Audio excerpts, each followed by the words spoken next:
story.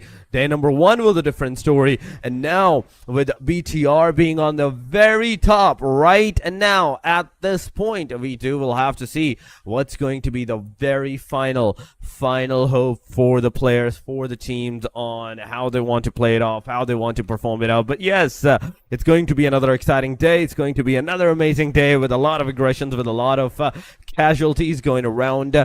Maybe the BTR will come on top. Maybe the other teams will come on top. We'll never know until to the very end of today's matches.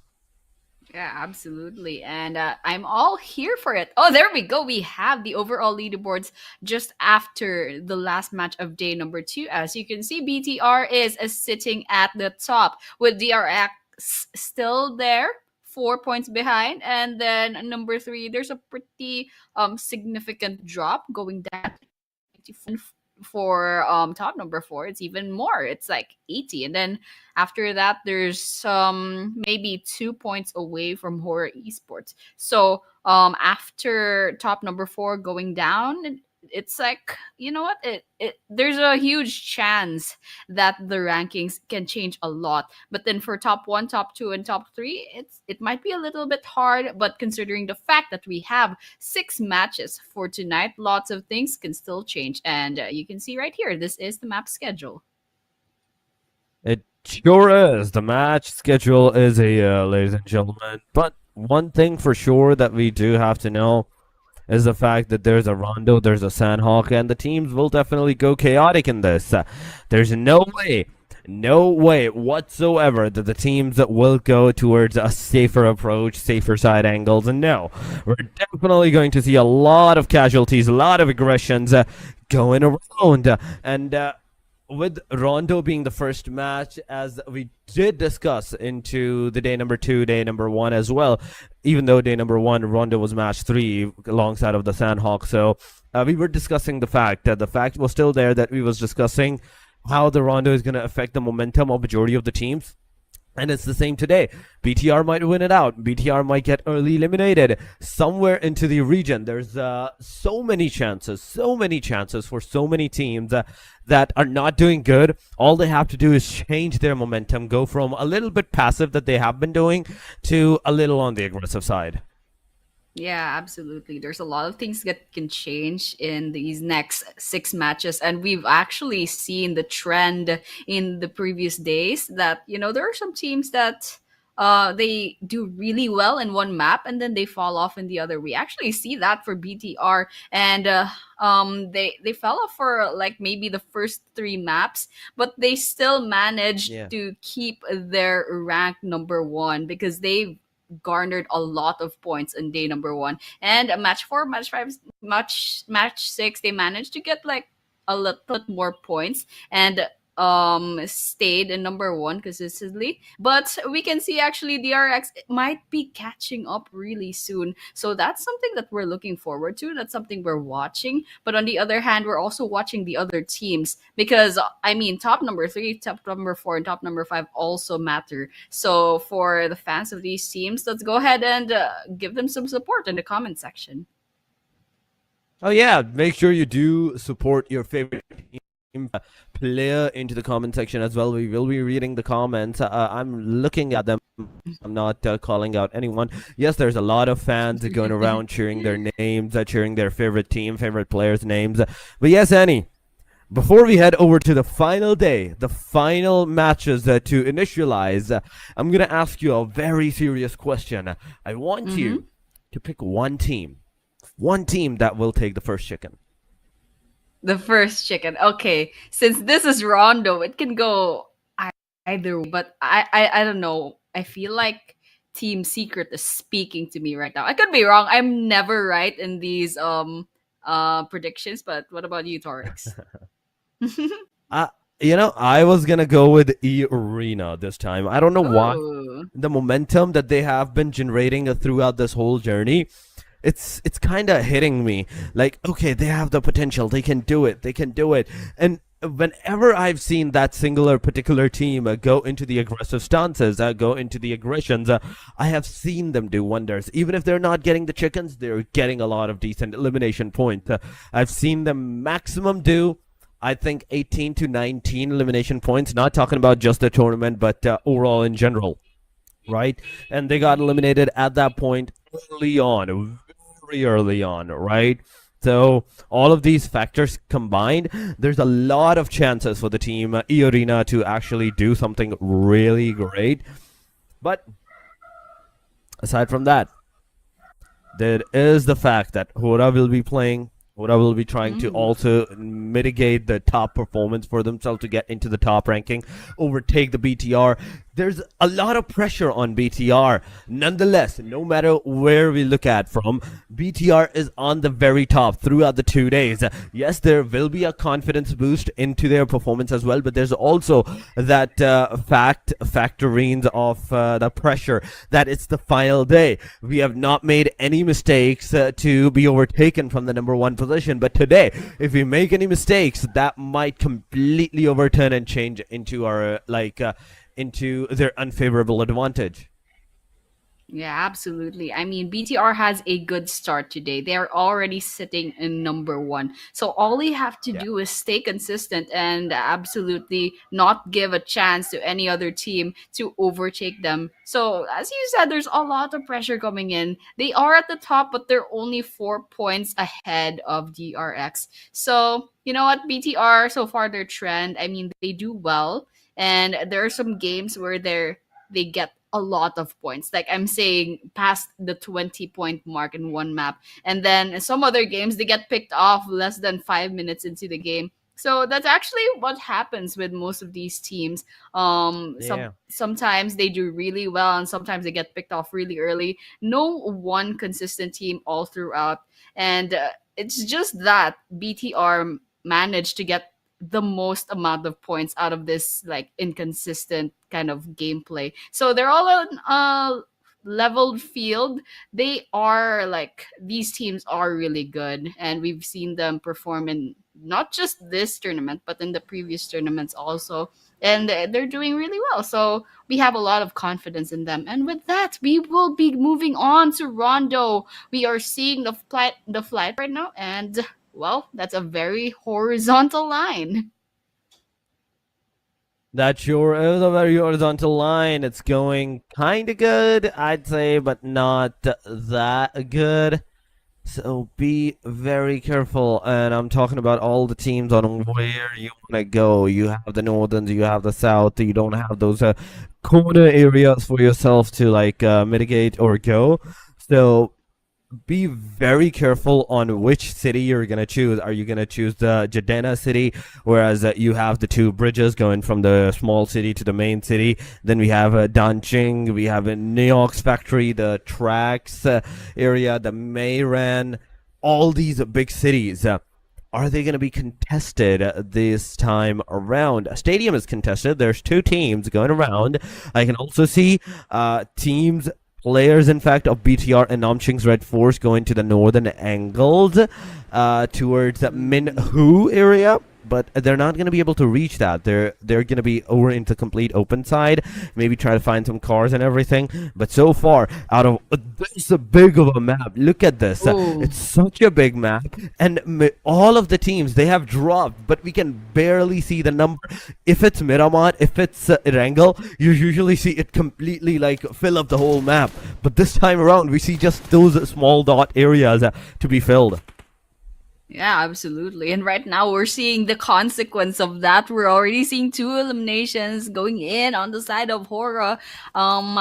It looks like, oh, whose team was that? Kinotrope actually lost two players so early on. It's not even the 2 minute mark, and that's because there's a trend in Rondo. We saw this in the past two Rondo maps. There's always a cluster of teams going in on the same city. It's not like Erangel and Miramar where they're so used to it that it's almost like everywhere. Like there are teams all over the place, and now it's just like they're so unprepared that they're all landing on the same place. And you can see right now on the mini map that is a four different squads in I can't quite catch the name, but yeah, in this area there's four different squads. Over here we're seeing two. This is Yangon Galacticos and A1RG. So you know what, this is gonna be fun. But despite the fact that there's so many clusters of squads, surprisingly, only two people got picked off right now. So you know what? Let's wait and see if there's any potential engagements to be had, especially with YG and A1RG over here.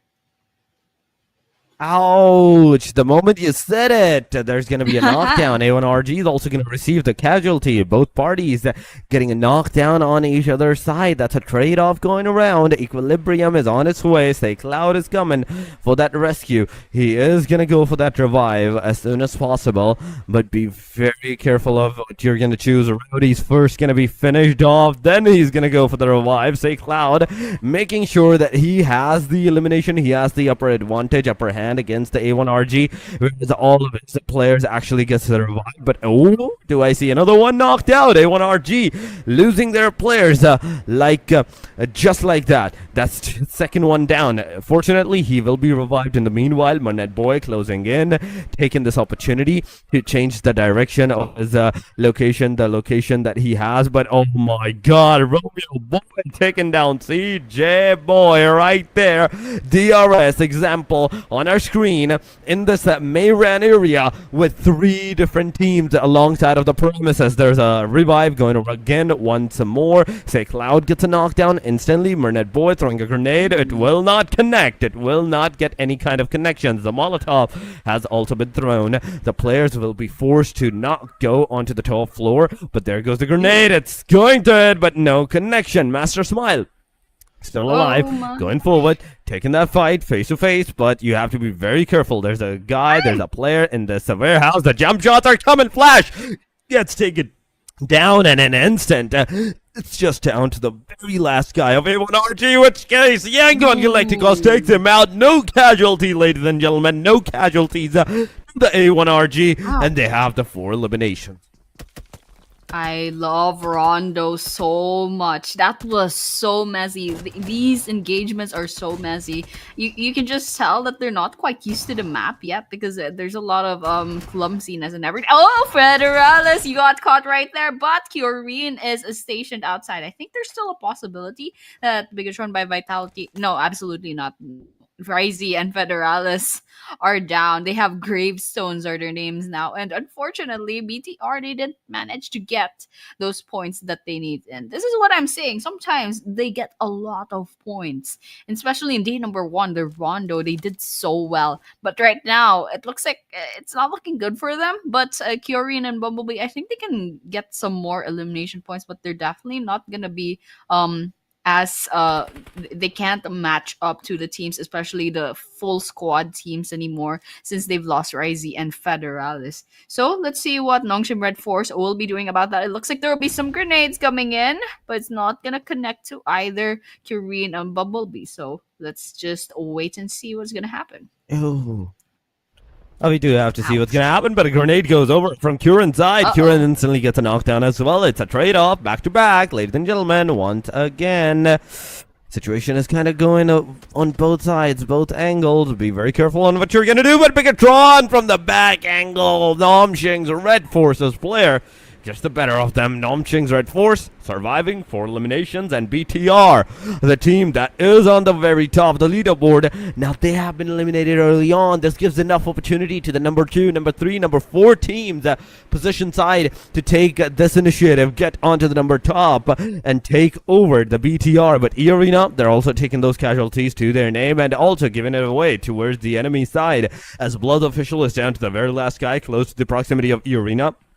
Arena is also down to the last 2, so it's a 1 versus 2, and in the back line there's a Tribro Messi, there's also DRS, so it's not just one team, it's 3, 4 different teams going around, 4, 5, 6, getting those eliminations. It's a 1v3 that this guy has pulled off for the team, and an amazing job that he has done. That was crazy. I mean, like the jump shots, but then again, EA did have the better guns. Oh, I love this. I love the fact that the walls collapse. But I just gotta remind you guys, DRX only needs a 5 more points to overtake BTR, and BTR is sitting with 0 points right now. There's a possibility, there's a huge possibility BTR will be dethroned in this Rondo map. And I'm just saying, Irina 456, you're in trouble. But let's see what 456 will do. Goes outside, but we'll be going back and take some damage from Killer YT. They have the information. They know where 456 is. They have the numbers advantage. All they have to do is storm up the staircase, and then goodbye 456. Killer YT comes in and finally finishes off E Arena. Goodbye, Torx. It's a goodbye right there for E Arena. Ouch. Whew. Ouch. But let's see what's going to happen. Still, there's a lot of more teams alive. 11 total teams. DRS being one of them. With 3 elimination, 3 men standing. Tribe Messi is in the forefront. It's a 4 versus 3 right now. Yetauta dodging every bullet, getting a knockdown on Giante. Beautifully done. Yetauta now back to the UMP 45. He's ready to take the action once again. Rig is on the front lines. Has a QBZ in hand, but Yetauta first healing himself. 75, UMP 45 in hand. He's gonna take down almost the second guy. The peak fire is not gonna work it out as Yetauta by the hand of Delta. Even with that slight bit of HP gets taken down, but Killer YT comes into the play as 12K makes the better work of the player as he gets the full confirmation on Rig. Now it's down to the last guy. Delta it is in the front lines. The jump shots are coming in, but the players is finally going to be taken down. It's a 1v1 going to Killer YT as Killer YT wins it over. And now DRS, they're going to revive all of their players. But Tribe Messi, I want to see where the very last guy is. DRS. I mean, that was probably Killer YT that was still up and running, but you can see that their other players are kind of like losing it out, and probably is gonna be completely finished off later on. But I'd like to watch 4 Thrives and Horror Esports. It looks like Noki will be getting those sprays, but unfortunately will be taking a lot of damage as well. Horror, they're all congregating in one area, and those sprays are just gonna distribute amongst these players. And one good grenade, they could take them all out, and it's exactly what 4T is trying to do. I love what Noki's doing over here. I mean, it's like a flank from afar. The snipes coming in, but let's see if that will work out. Looks like we're also seeing a lot of grenades. It looks like Jiggle will be first to go down on the side of Hora and 4T. Let's see if they can take them off. Oh my gosh, took a lot of damage. Oh my gosh, this is a huge standoff for 4T and Hora. It's taking a while, although like they're all out in the open and they're throwing all their grenades at each other. But they're all holding up, so let's see what happens. I think this will take a while. Oh no, what happened? IQ, he wanted to get that revive, and that's going to cost down 2 of the players of the 4 Thrives. Now Noki is the very last hope for the team. Hora's in the front proximity, behind the hard cover. The shots are going on. The damage is here from the grenade, and the player comes in with the 1897. Makes better work of Noki. 4 Thrives out of the match. 0 eliminations in this match whatsoever. Top 10 teams, ladies and gentlemen. It's only been 11 minutes. 11 minutes in, and we are down to 33 players. 10 total teams. Mernet Boy also been taken down by Alpha Gaming. That's the first elimination that they're going to have against the Yangon Galacticos at this point. Say Cloud going in the compound. Now East knows the location. If he had the throwables, if he had the grenade, he could have utilized that maybe to take down the players or mitigate the situation to his own favor. But Yangon Galacticos, they are very careful. They're very precise. But now Alpha Gaming, only top is in the circle. The rest of the teams, they will have to move forward. But I see Refus still knocked down. Someone needs to go get that revival done as soon as possible. I think this is the time to top. Go for the top into the back lines and get that revival done. Zeol is the one that's going for that revive of the Refus. I do believe so, on a different angle. But he's also going to receive some shots. He's going to go on the top of the mountain. He's going to receive the damage from the Yangon Galacticos. So he's very careful. DRS finally taking the final player of the Tribe Messi down as well. That's a full squad wipeout that the DRS has done. But now DRS is also down to the 2 players. Alpha Gaming throwing grenades, throwing the Molotovs, the utilities that they can possibly think of. All the dumps are going around, but Yangon Galacticos is unscathed, unnerved, unmoved. And there we go, the car moving away from this area, trying to change down the position. He's gonna shoot down the car, almost getting Yangon Galacticos' player. And Cloud barely managing to cling on that life, going into the cover. Now back to the 75% HP. He will go, and he will take that engagement from a different angle.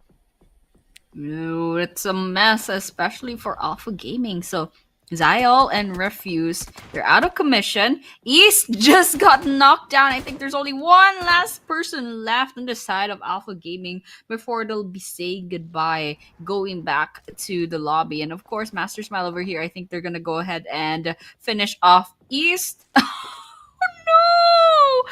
He got hit by the frying pan. I mean, save those bullets, but at the same time, wow. But anyway, so that's going really well for it was Yango Galacticos and DRS that are on the top of the leaderboards right now. And we're seeing Romeo Boy right now. They spotted Team Secret, tried to get some bullets in, but unfortunately I don't think we saw any connections just yet. It looks like they lost Murnut Boy. I'm not sure if they got eliminated or they just disconnected, but either way, Yangon Galacticos, DRS, they're doing really well. Hora just 1 point away from catching up. Nongshim Red Force. Once again, yesterday, they were the chicken dinner winners yesterday. So, watching out for them. There's a lot of chaos in this Rondo map. You can see the fact that it's still 14 minutes in and we're already down to 28 players. I think this is going to be really fun. But right now, it looks like the players are, I don't know, I guess they're like in a little bit of stalemate right now. They definitely are in a little bit of stalemate, but that stalemate is not going to continue for too much longer. Stage number 4 is closing in. 4 seconds, 3 seconds. I want to see where the circle is going to head all over to. Maybe it's south, and it is south, ladies and gentlemen, to where the Kinotropes' player, Alpha Gaming. They're in the circle as well as the solo player top. Hora versus Yangon Galacticos, close to the proximity. The fight will definitely ensue. Cyclone gets eliminated. Wait a second. What happened to the DRS as they get eliminated by the play circle? That was a lot of damage of the circle that they just took down. I don't know why they were not moving. They were not making their way in the circle. They had the 7 eliminations. This was a great start for the DRS as well. But suddenly, they fell short. They got eliminated early on the number 9. They're not going to receive a single placement point for themselves. But now, from this point onward, any team who gets eliminated will receive the placement point for themselves. DRX is Nia in the front lines, trying to make the area for his own favor. Nia so far has AUG in hand, 6x scope. The player gone for the revive. He's definitely going to make sure the car is going to burst down. The car tires are no longer functionable, and Nomching's Red Force kind of stuck into the open area field. The smokes will definitely come in handy at this point, that's for sure. But DRX, you have to yet get in the circle, and you have to yet start that engagement, start those fights for yourself. So far, you have 0 eliminations whatsoever. Yeah, and DRX, they need the 5 eliminations to overtake PTR right now. This is their chance. But unfortunately, they just can't find the angle that they need. But they're definitely trying. We're seeing their formation right now. They're trying to go in the circle. There's a team that's shooting at them. I believe that's Team Secret, or would it be Horror Esports? I believe Horror Esports is looking about another team. Actually, there are like 2 different teams near my. One of them is Yangon Galacticos. The other one, I didn't quite catch. I think that was R8. But yeah, we're watching them right now. Horror Esports. It looks like they're doing really well. 6 eliminations. All the while, Team Secret finds a 1 knock on their favor on YG. Frankie trying to scope up the scene. Sees a little bit of movement, and that's actually Yangon Galacticos. It looks like Team Secret will be going ahead and positioning themselves in this very pretty swamp. But Tran gets shot down all of a sudden. Zeros is at least over there to go ahead and give that revive. Oh my god, there's a lot of needs for the revives and all of these things. But you can see Secret That's two down. In fact, that's only two left. Alpha Gaming in the front lines. Oh my god. The situation is not going good for these guys at this point. Yes, they're in the top eight, but we have to be very careful. They have to be very careful on what they're going to do because one wrong move will instantly mean annihilation on their end. Frankie's here. Let's see if he's going to be able to see the Horror Esports player, if he's going to be able to get a knockdown on them. The QBZ, it jiggles too much. It moves too much. You're not going to be able to, even as a prone down player, take down the full spray against the enemy. So you have to make sure, you have to know what you are going to do at this point. Frankie's here. Let's see. 007 so far. He has 40 bullets lock and loaded. On the other side, it's an S12K in hand, so he still can only use the QBT for the long ranges. But now, finally getting a shot 200 meters out of the proximity of the circle. Now, this is going to be a really intense situation. Now, this is what we're talking about. He is not going to be able to survive for too long. As Big Papa, he's here as well, getting some shots outside of the circle, 65 meters, and close to their proximity, I can see R8 closing in. So R8's here, joining in the fray. They're moving, they're pushing towards DRX, but I wonder what their plan is. I think they're about to go ahead and storm the place. There's a lot of grenades coming in from DRX, however, but R8 will be answering back. They'll definitely have to dodge those. There's absolutely a lot of things happening. DRX takes a one. They have a one down from the side of R8. Marth will need that revive, but the Mars definitely not giving up. Throwing those grenades. Not much damage coming in from either side just yet. But Prestige, I think they're about to do something. I wonder if this is gonna be a vehicle elimination or will it just be a repositioning? But over here, Damar behind. Wow, that's the beautiful sprays coming in. But one after the other, the rest of their team is going down. So it's all up to Damar right now. Everyone else needs that revive. I think they're getting finished off as well. Big Papa just took one. That's Marth going down now. DRX has a 2 points to their name, but on the other hand, DRX is also needing two revives in the bag. So let's see what Damar will do about that. And he gets Jiggle Horror rather gets finally. Oh my gosh, Prestige finally falls and R8 will be saying goodbye. So let's see how DRX is gonna fare after that.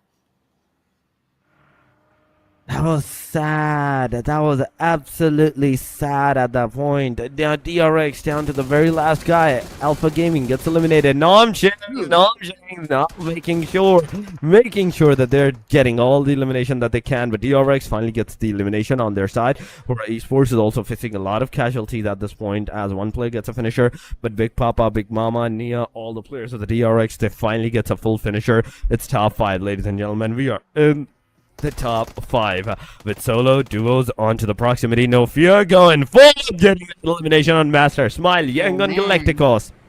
Alta out of the match. 16 elimination. 16 elimination to Horror Esports. They're absolutely kicking all the lobby. Nomshing's Red Force 5 eliminations. Yes, they have the 3-man standing. Kinotrope down to the very last secret. Down to 2. Grenade going from Kinotrope. Tam R not getting any connections. And GK. He's in the warehouse. He's in the shack. He's going to move and he's going to be spotted by Tam R. And the funny thing is, Kindertrop, I remember they got picked off early on. There were two players that got picked off like a few minutes into the game, and they're still alive. Like, you just realize they're still alive, and Tam R is holding on to those placement points. And in fact, we're already down to the last 4 teams, so that's a lot of placement points on their side. It's a great thing. But Tam R, I think they might be the next to go down because this is a bit of a hard thing, a hard situation for them. They're all alone, and they're up against Team Secret with 2 players, Hongshim Red Force with 3, and Hori Sports, who are on a roll, by the way, still with 2 players. So watching out for that. Horror Esports so far doing the best performance for this first map, but I'm curious to see what's gonna happen. How will this end, especially since I think non-Shim Red Force are gonna finally join in the fun once again. Let's see if they will go ahead and take these engagements. We do have to see what's gonna happen as Hora Esports, they're absolutely cooking it up. No fear. Has 7 individual elimination, 4 for Jiggle. Right in this proximity, they're in the top 5, slowly but surely pushing forward, going into the side of the Nomshing's Red Force. The Nomshing's Red Force is also taking the fight against the Secret. Secret is out. There we go. On the top 4, they get eliminated. Nomshing's 3-man, the only team I'd say at this point that has the highest probability of securing the winner chicken dinner because of the man advantage that they have at their disposal. For esports, because of the gunpowder that they are presenting in today's matches. In this match, in fact, the chances are really good for these guys as well. But I don't know what's going to happen to the Kinotrope at this point. Or the solo guy, what is he going to think? What is he going to do at this point? And what's his processing thought at this point? Because so far, it is just the solo guy, and we don't know where Kinotrope is right now situated at. I can't even see him into the minimap. It's just Hora and the team, Nomshing's Red Force, just into the proximity, chilling out there from one direction to another one. Now I want to know where Kintrope is. They're just hiding out there. And they're still alive, so that's the important part. So the smartest thing that Tam R can do right now is kind of wait for Hora and Nongshim to go ahead and eliminate each other. And right now, Nongshim Red Force has the numbers advantage, but Hora Esports has the momentum, and they have a lot of eliminations right now. We can see No Fear is probably gonna be the MVP, sitting with 7 whole eliminations to their name right now. So, we just saw Tam R's car blow up. I think Jiggle Horror knows that he's there. So that's a potential elimination. But then again, Tam R gave has their location compromised. Jiggle Horror as well took some damage from somewhere. I believe that was Tam R giving those bullets. So they're definitely trying. But over here, Beanie as well, trying to see if they can get a pick off on their side. We do have to see what's going to happen. So far, it's 7 elimination towards the Nomshing's Red Force. The Binny is trying his level best with the sprays, with the fires to get the connections. But I see Kinotropes as last guy as well. Now Nomshim's, they're finally covering and moving together as a single unit in the circle. But Jiggle is going to be that one crucial factor where he might take one player down. He does it. Instead, he also gets taken down. It's a 1-1 trade-off going around. No Fear Hura is also now the last guy surviving. It's a 1 versus 1 versus 2 scenario for the side of the Nomshing's Red Force. And Nomshing's Red Force is going to find out No Fear Hura as well. No Fear gets eliminated. Sports out of the match, and nobody's stopping Nomshing's from this point onward to get that win over the chicken dinner, as Tamar has also been spotted.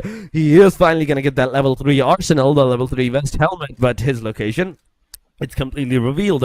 He's going to peek. He's going to fire. There's a TZ from a different angle that can potentially take him down. He's closing in. You can see in the minimap, TZ's finally pushing in, closing in, cooking a grenade on the player as he's so focused on the car, on the elimination. The TZ's grenade is going to connect, and it's over. Nomshing's Red Force, ladies and gentlemen, as our first winner chicken takers of the day number 3, match number 1. I love what Nongshim Red Force did over there with the decoy of the cars and then TZ coming in from the back, from the side, and taking that kill for themselves. And once again, the first Rondo map, Nongshim Red Force, their second Rondo chicken dinner in a row. That's absolutely amazing. I don't know if these guys just love this map or they revel in the chaos, but congratulations once again. These are our first chicken dinner takers for today, for this day number 3. So I'm really excited to see what the stats look like. I mean, we saw Hora Esports, they have a lot of eliminations and they got taken out as the number 3 team. So they definitely have a lot of placement points as well. So that's 21. one thing to look forward to. And also, there's, of course, Nongshim Red Force getting that chicken dinner. And also, I would like to see how DRX and BTR are going to look like on the leaderboards, because I think DRX has enough points to take over BTR. But you know what? Let's see later on. Yeah. Mhm. I mean, 21 points for Hora alone in this match. It's a very, very big jump. Number 3 placement gets 5 placement points, 16 elimination, 21. But Namshing's Red Force, they're also going to have like 20 points for themselves as the Vinavana Chicken Takers. They had the 10 eliminations. They just managed to secure that final elimination right now. But aside from that, Secret, they were on there on the hashtag number 4. The team Trope was there as a second placement team, so 6 points for the placement just alone, and some decent number of 5, maybe 6 elimination to their name. That's still 12 points. Double digits are on its way for this team as well. But going in on our screen of the Winner Chicken Takers, after this Winner Chicken dinner, Namching's Red Force is going to have 10 total overall ranking, 10 eliminations, 20 total points. Winner Chicken Dame team stats individually, 7 elimination to Doc. So it's between Doc and No Fear at this point. The fight that's going to occur between the MVP. 7 elimination, 901 damage. We have Benny with 2 eliminations, 330 damage. 1 elimination for TZ with the final grenade, 411 damage. And we have XZY with 0 elimination, 0 knockout, 0 damage. This was the guy that got early eliminated on, and the rest of the teams just got the winner chicken dinner for themselves. 0 vehicle elimination, 53 eliminations in total, 5 grenade eliminations, 1 airdrop, and 357 meters of the longest elimination. The distant elimination is Sky Hora. And I love what Nongshim Red Force, the fact that they're on a number 10 on the rankings, on the overall rankings right now, and the fact that they missed the number 1 completely and managed to climb all the way to number 10 anyway. That's absolutely crazy. But of course, we have the MVP of the match. It's none other than No Fear 911 with 7 whole total eliminations. That's like 7 out of 16 eliminations that Horror Esports managed to get in this match. And a total damage, that's quite a lot. That's 963 damage with the longest elim of 158 meters. And of course, survival time of 23 minutes and 56 seconds. Unfortunately, Horror Esports didn't make it towards the end, but they still managed to get a lot of points in the bag. And these are our stats. This is the damage graph. Hora Esports sitting at the top with 16 eliminations and 2.8k damage. Coming in second will be Nongshim Red Force, 10 eliminations and 1.6k damage. Yangon Galacticos with 8, 1.7k damage, and then that's TRS with 7 eliminations and 800 plus damage. And these are my match leaderboards for this match. This is the Matt leaderboard, ladies and gentlemen. Hora with 21, Nom Chings with the chicken, 20 points, Yangon 11, DRS with 7, Kinotropo with a total of 6, 0 elimination that they had. Okay. But DRX with 5 total, Team Secret with 4, 3 for R8, Irina with the 3, 2 for APG, 2 for AST, 1 for Blaz, 4 Thrives BTR, and A1 RG with 000 to their name. This is the match leaderboard. This is just the start. This is just the initialization of the today's matches. In fact, the 6 matches that we're gonna play. This is just the one. 5 more to go for the teams. Overall leaderboard 121. There we go. DRX finally overtaken the BTR by just 1 point into the overall ranking, getting that top position. BTR 120, 99 for Hora, Secret with 98, 82 for Tribe Messi, 80 for DRS, 78 for the Alpha Gaming, 75 for Yangon, Arena 67, 62 for Nom Chings, Kinotrope 57, 54 R8, 4 Thrives 50, 46 for Vampire, 41 for Bloods, 40 for the DK, and A1RG with 39.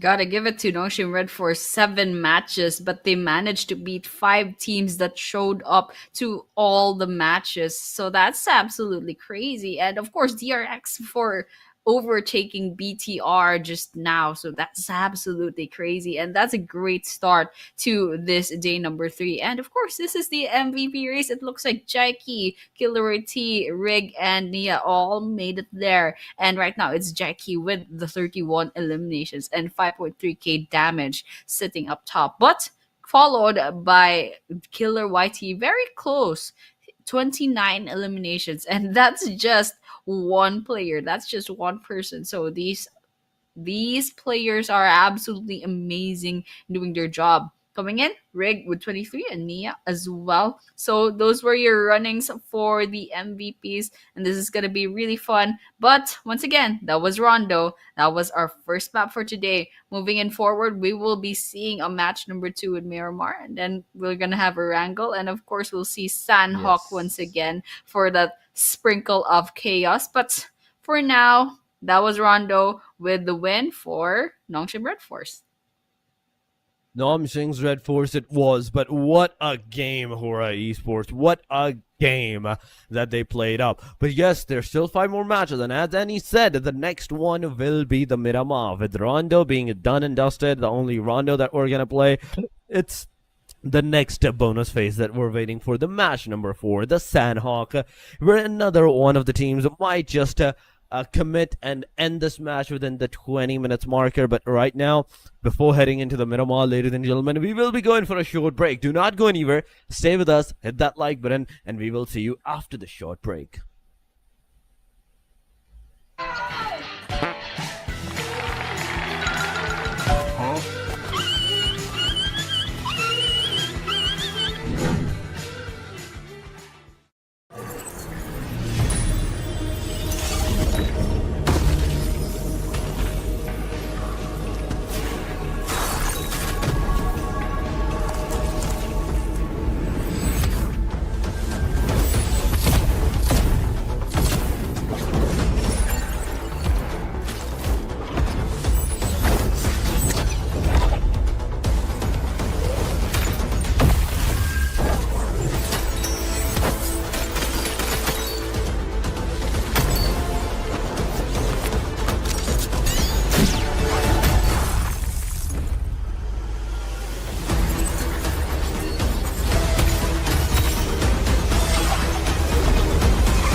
The highly anticipated addition to the Mummy series outfits is here.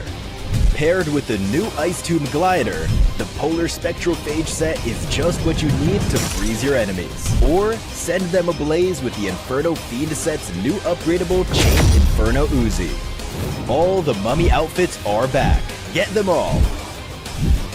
Join now and collect the whole series to turn all eyes on the battleground. Event period, July 10th, 2025 through September 2nd, 2025.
Cybertron's future is near.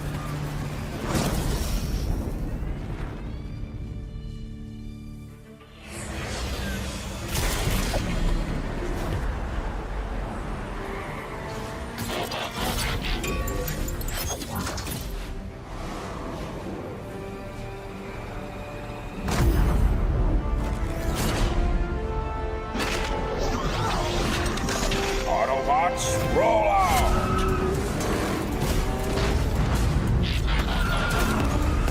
This planet reeks of weakness.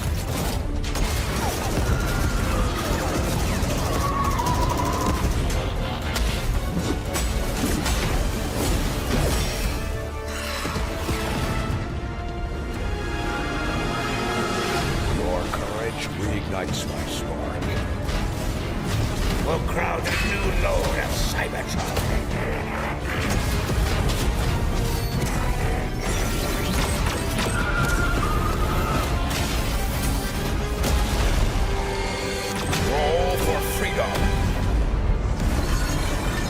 victory for all sentient beings.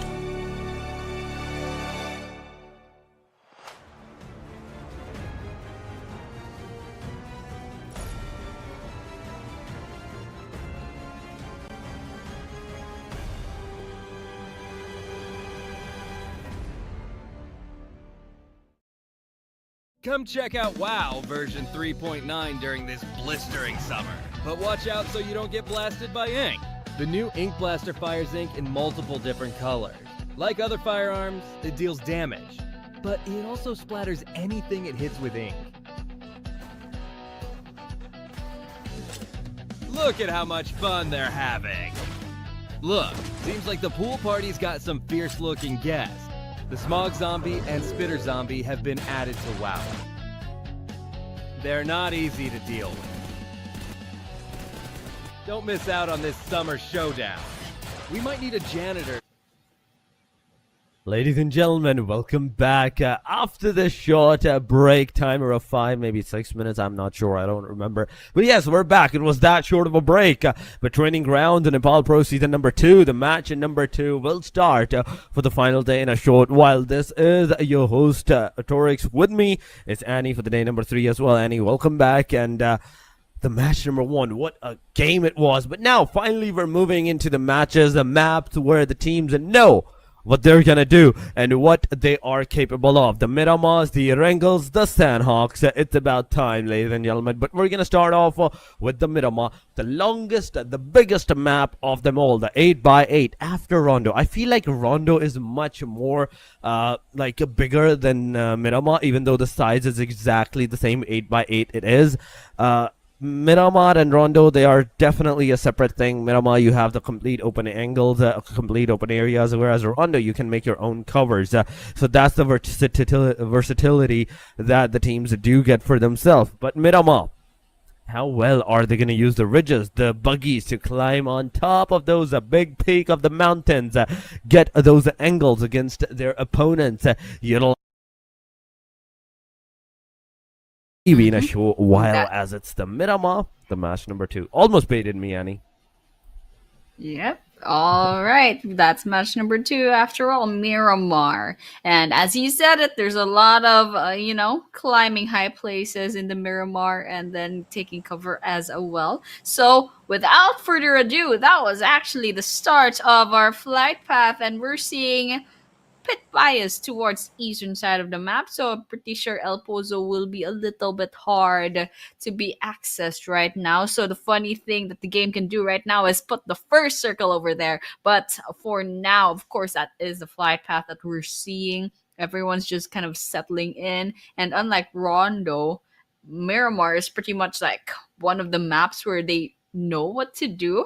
They have plans, they know where to drop off, and then they know where to hide as well, like in Rondo, where they're kind of like congregating in the same drop off points and then like getting picked off so early on with those early pickoffs. And of course, in Sanhok, it's a smaller map, so there's a lot of uncertainties, but here in Miramar we can see just the full kind of skill range of each of these teams. These teams, they know the map well, they know where to hide, they know how to scout out, they know how to rotate into the areas, and they have like set strategies. So we're gonna be finding out how well they play this Miramar map, and there's no like set team that's really good at just Miramar. So you know what, maybe the winner chicken dinner team might be one of the top teams, or it might be someone like surprising coming up. I mean, it's just the start of the game, and Arena already losing a player, or did they not join with it? Okay, A1RG, they were the one responsible for that early fragment, early elimination, and Arena already forced to be into a panic mode at this point. They have to be very conclusive, very precise on their gun skills, on their fights, on which one they want to take, which one they want to avoid. Right now, I'd say they should avoid the fight against the A1RG, because A1RG would have the upper advantage against them, and they can definitely win it out if the fight actually happens against these players. That Storm is here.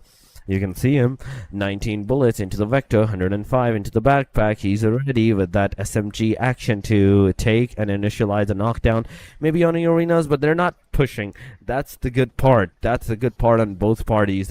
Nobody's pushing. Nobody's over pushing at any point in time. They know that whoever is going to push is going to receive the casualty.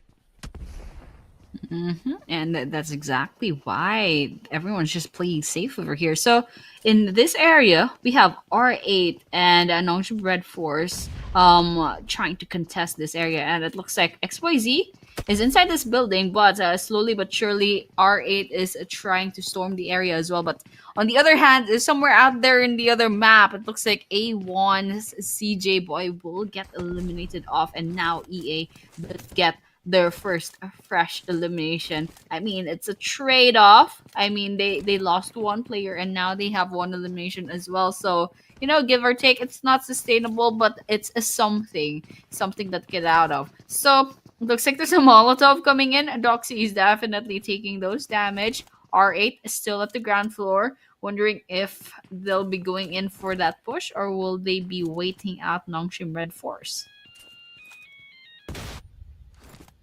Namching's Red Force. Look at this. Look at this stat. Doc. He's the guy. He's the legend.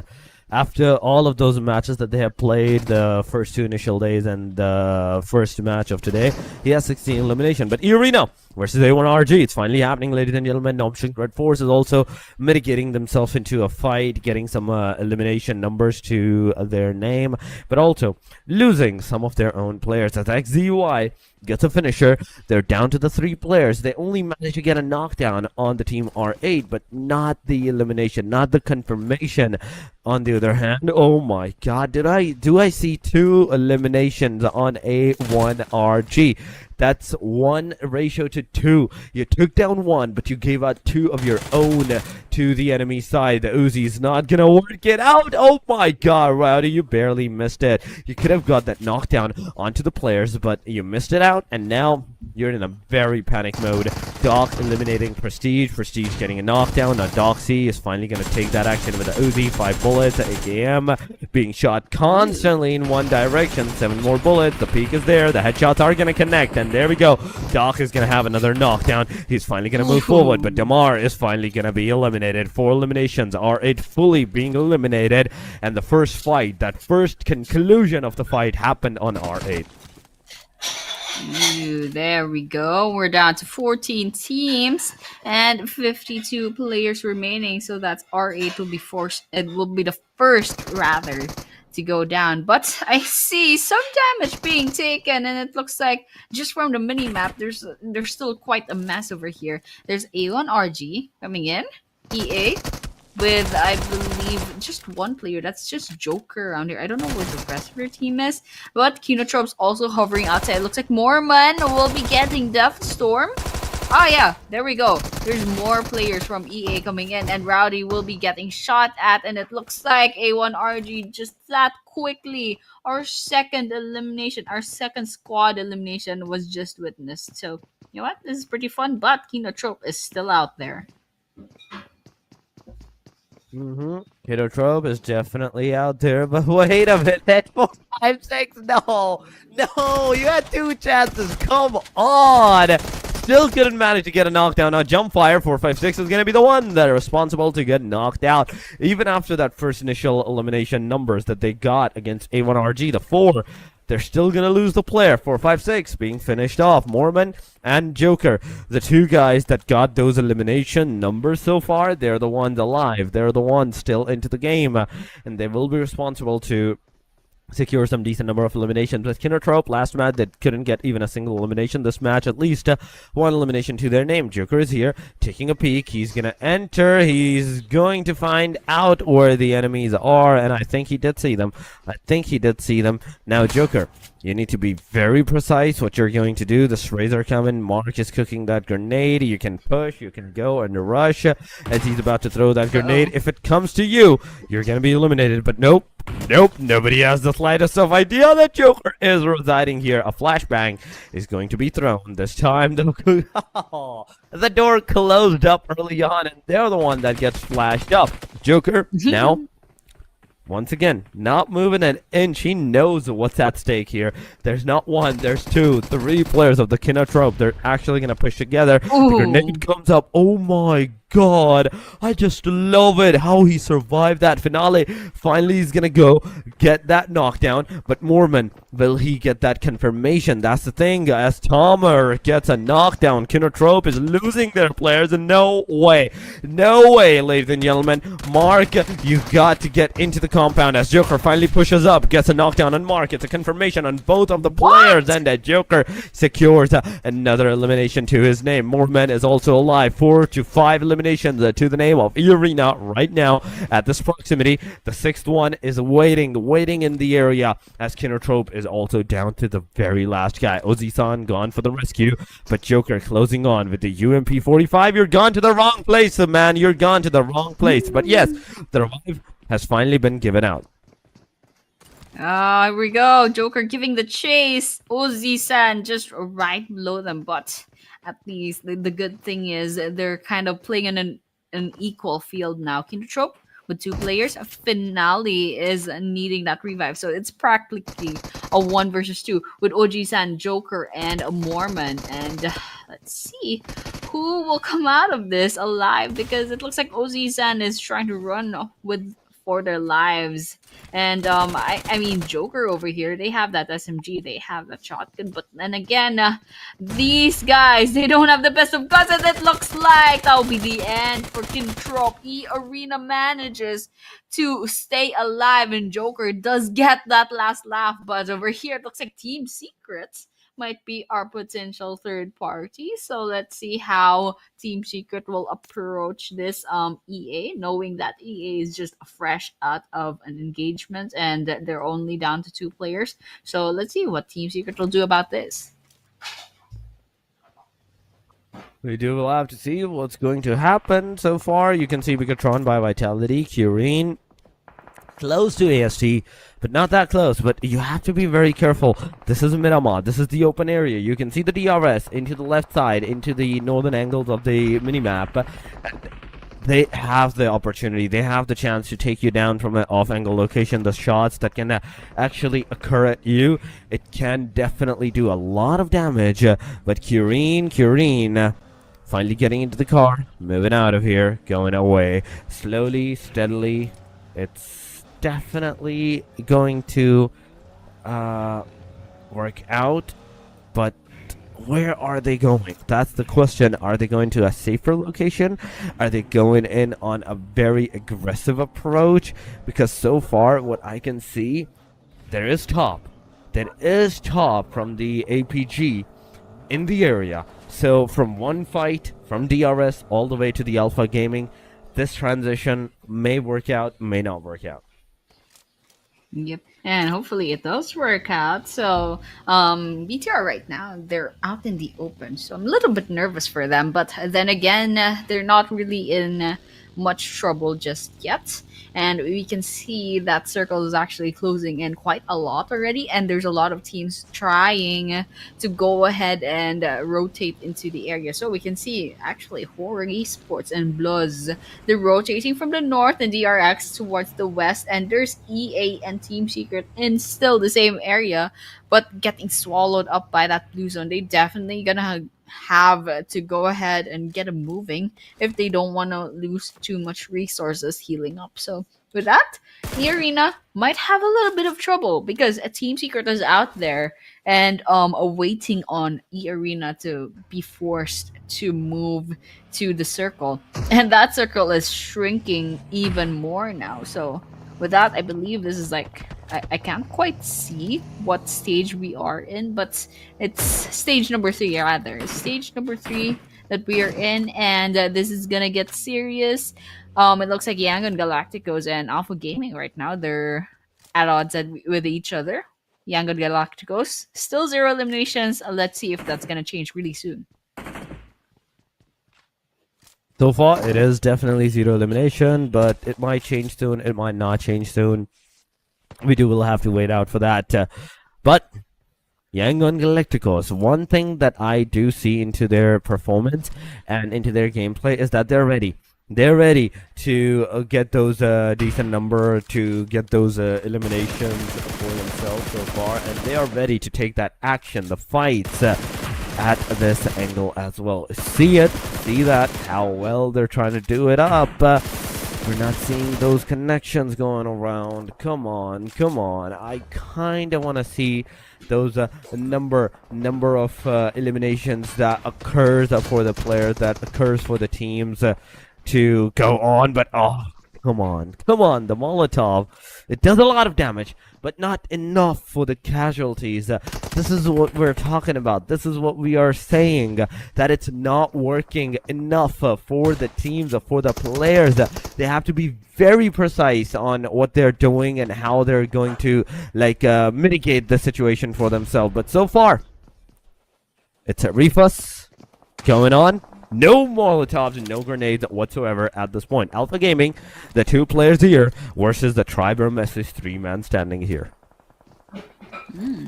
Yeah, you're actually right. 13 minutes into the game, and they still don't have the ideal guns yet. And speaking of resources, taking a look at their inventories, not much grenades, but I didn't quite catch who had 4 grenades. And they were pretty they had a lot of resources. But then again, it's gonna be a little bit hard to take down Tribe Eremisi at this rate. But they're doing it either way. It looks like Alpha Gaming, they're gonna go ahead for the charge after throwing some grenades in. Doesn't quite chip on their HP, however. So if they really want to solve this problem, they'll go ahead and they spot another team at the distance, but they have to go ahead and get aggressive and push against Tribe Eremisi if they really want to get those eliminations. But of course, they are weighing the risks right now. They don't want to lose a lot of their resources and a lot of their players, so they're just waiting about, and that's pretty much what everyone's doing right now. So just taking a look at the map, DRS versus Bloods, I believe. I just saw some bullets coming in, and that circle is gonna close in really soon. Looks like East will be getting 2 knocks against AST, and that's a finisher for Rig, and that's a finisher for Delta as well. So it looks like ASC's in a little bit of trouble. Can't quite catch where their stats are. So, anyways, ASC, you know what? They lost 2 players to the side of APG. I mean, right now, the situation is going good for them, but not for the other team. Arena, they're doing a really great job. 7 elimination, but VTR, because run by Vitality, they're going to take that first position back from the DRX, as DRX is also in the game so far. 0 elimination. VTR wants to get some decent number of eliminations down upon on the enemy side, but East is going to push forward. Curine gets a knockdown. It's in the back line. The rest of the players of the team VTR closing in. Refus is pushing on. As a Refus pushes on, there was a grenade that made sure that the player's not pushing any further. AST is also taking the players of the BTR down. Okay, Tribe Eremisi, in the midst of all of this fight, they were just chilling here, right, in this compound. The moment the player actually went in, that was a very, very hard-hitting move. That was a surprise element of factor for the players. He did not know what hit them at that point, and right with this, we can see what's happening, what's going on by all of these players as Ease gets taken down. Refus is waiting for the opportunity that Tribe Eremisi pushes on, but I see Refus. I see the players of the Tribe Eremisi throwing the grenades into the area. I see Bigatron by Vitality rushing on a third party in the back line, but Fedralis, his own grenade is going to take down Bumblebee. This is not good. This is not good whatsoever. What are you doing, BTR?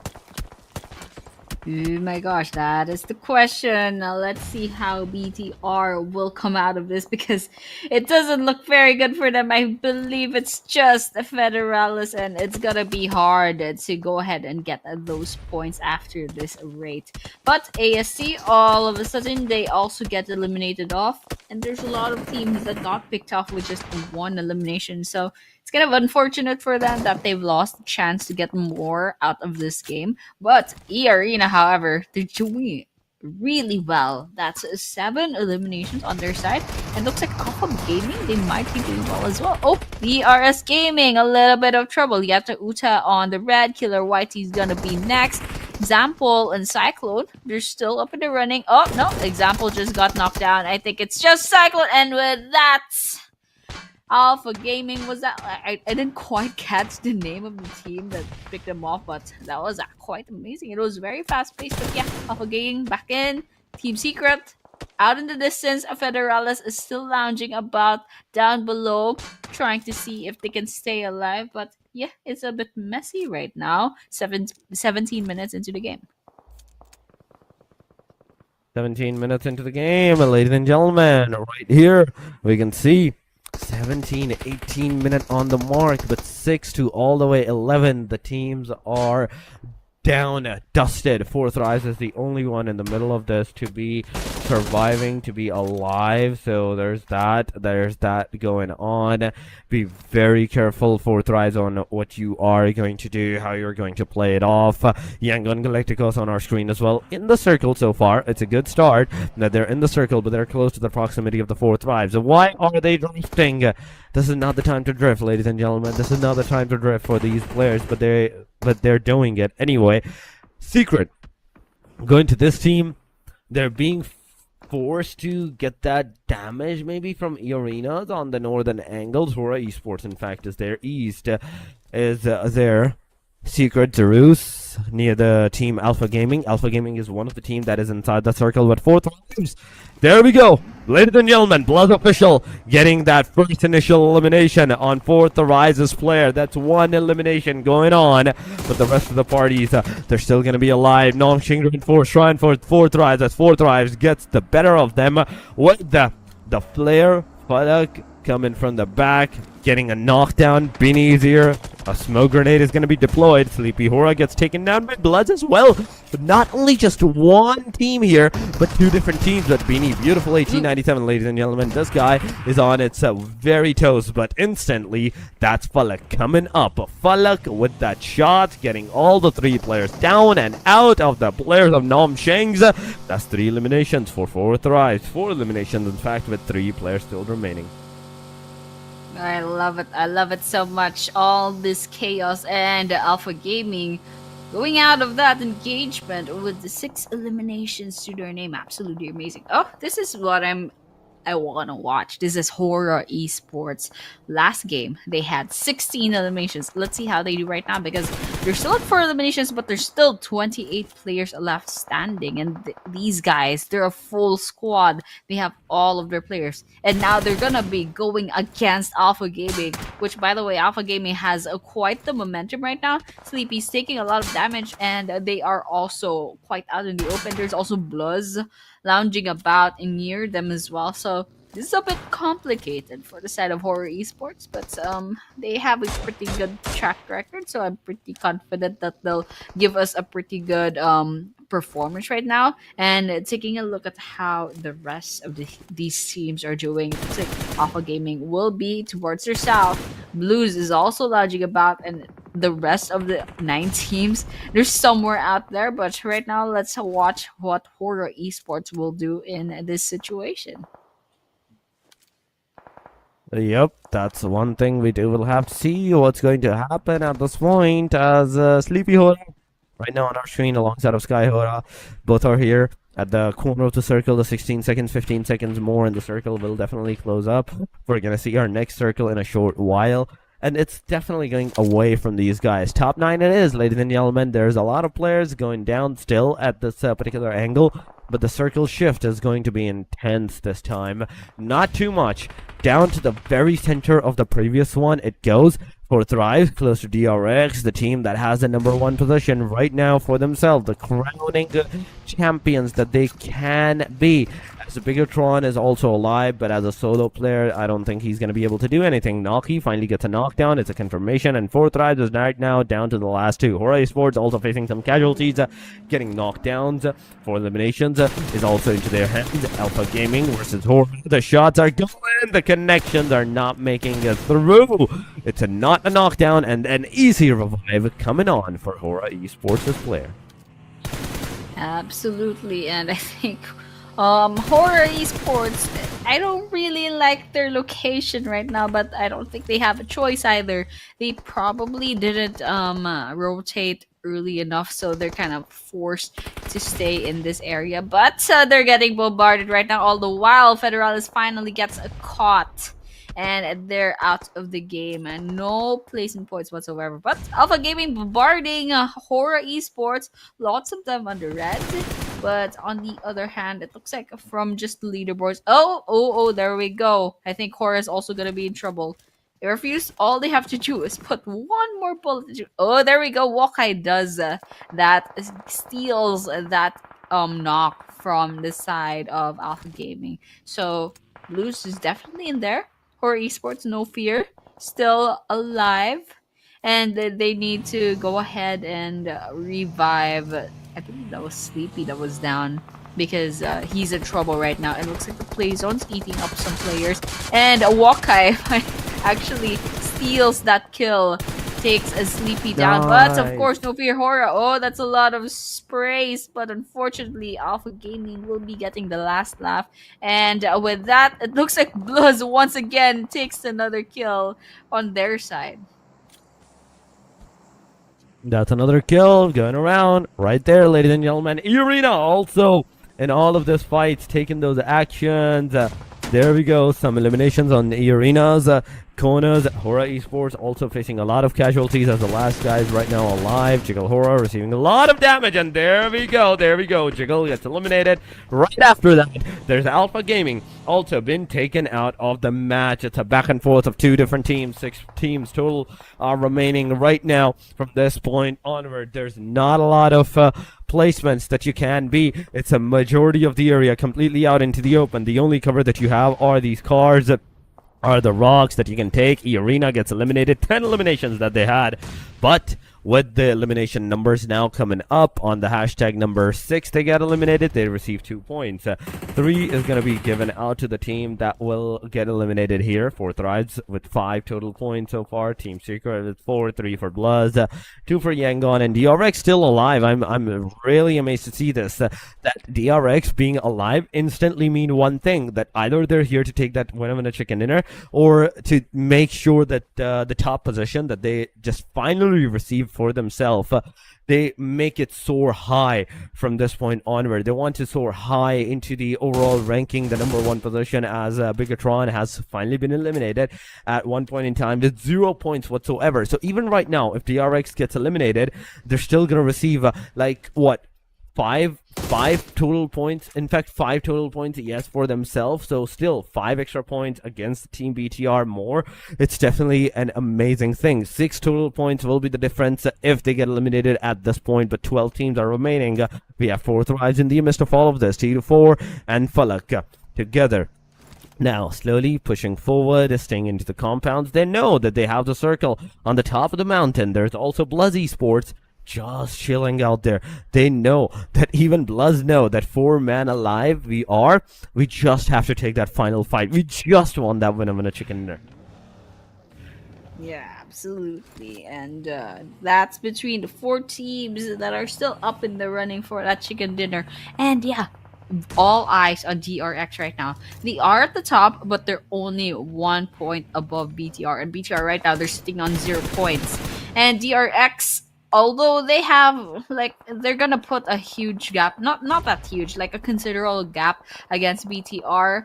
BTR still has 4 more maps to go, so there's a lot of changes that could potentially happen for the overall leaderboards. And you know, like, just personally, I'm pretty sure these teams will start getting nervous in our match number 5 for today, perhaps, because that's the point where it's gonna be a little bit hard to change your fate already. But right now, we're still in match number 2 for today, and everyone's racking up as much points as possible. Looks like 4 Thrives Esports, we're seeing their perspective right now. 5 eliminations on Palak, and they're doing quite well. And they already have T24 also has 1 elimination, and they have YG on the crosshairs trying to see if they can get some pickoffs. And I really love the position that 4 Thrives is having right now. They're just putting bullets against YG, not quite resulting into the knocks that they need, but that's a pretty good angle that they have. I like their location, but they're not getting the knocks and the eliminations that they need from that. I mean, any right now it's just these top four, right? It's just this top four of the engagements, and there is no knowing fight when they will get into that very aggressive stances. As the Yangon Galacticos finally going against the DRX, getting some damages, getting a knockdown. DRX is gonna lose down. That's 3 players are remaining. Bloods official is still going to be scattered into the northern side of the map, just chilling out there, waiting for the opportunity that's going to present themselves for Thrives, tapping on the for Yangon Galacticos' players. Is going to get any kind of connections as they're behind the ridge. T4 finally getting that M416, receiving some bullets. You don't have enough bullets as well.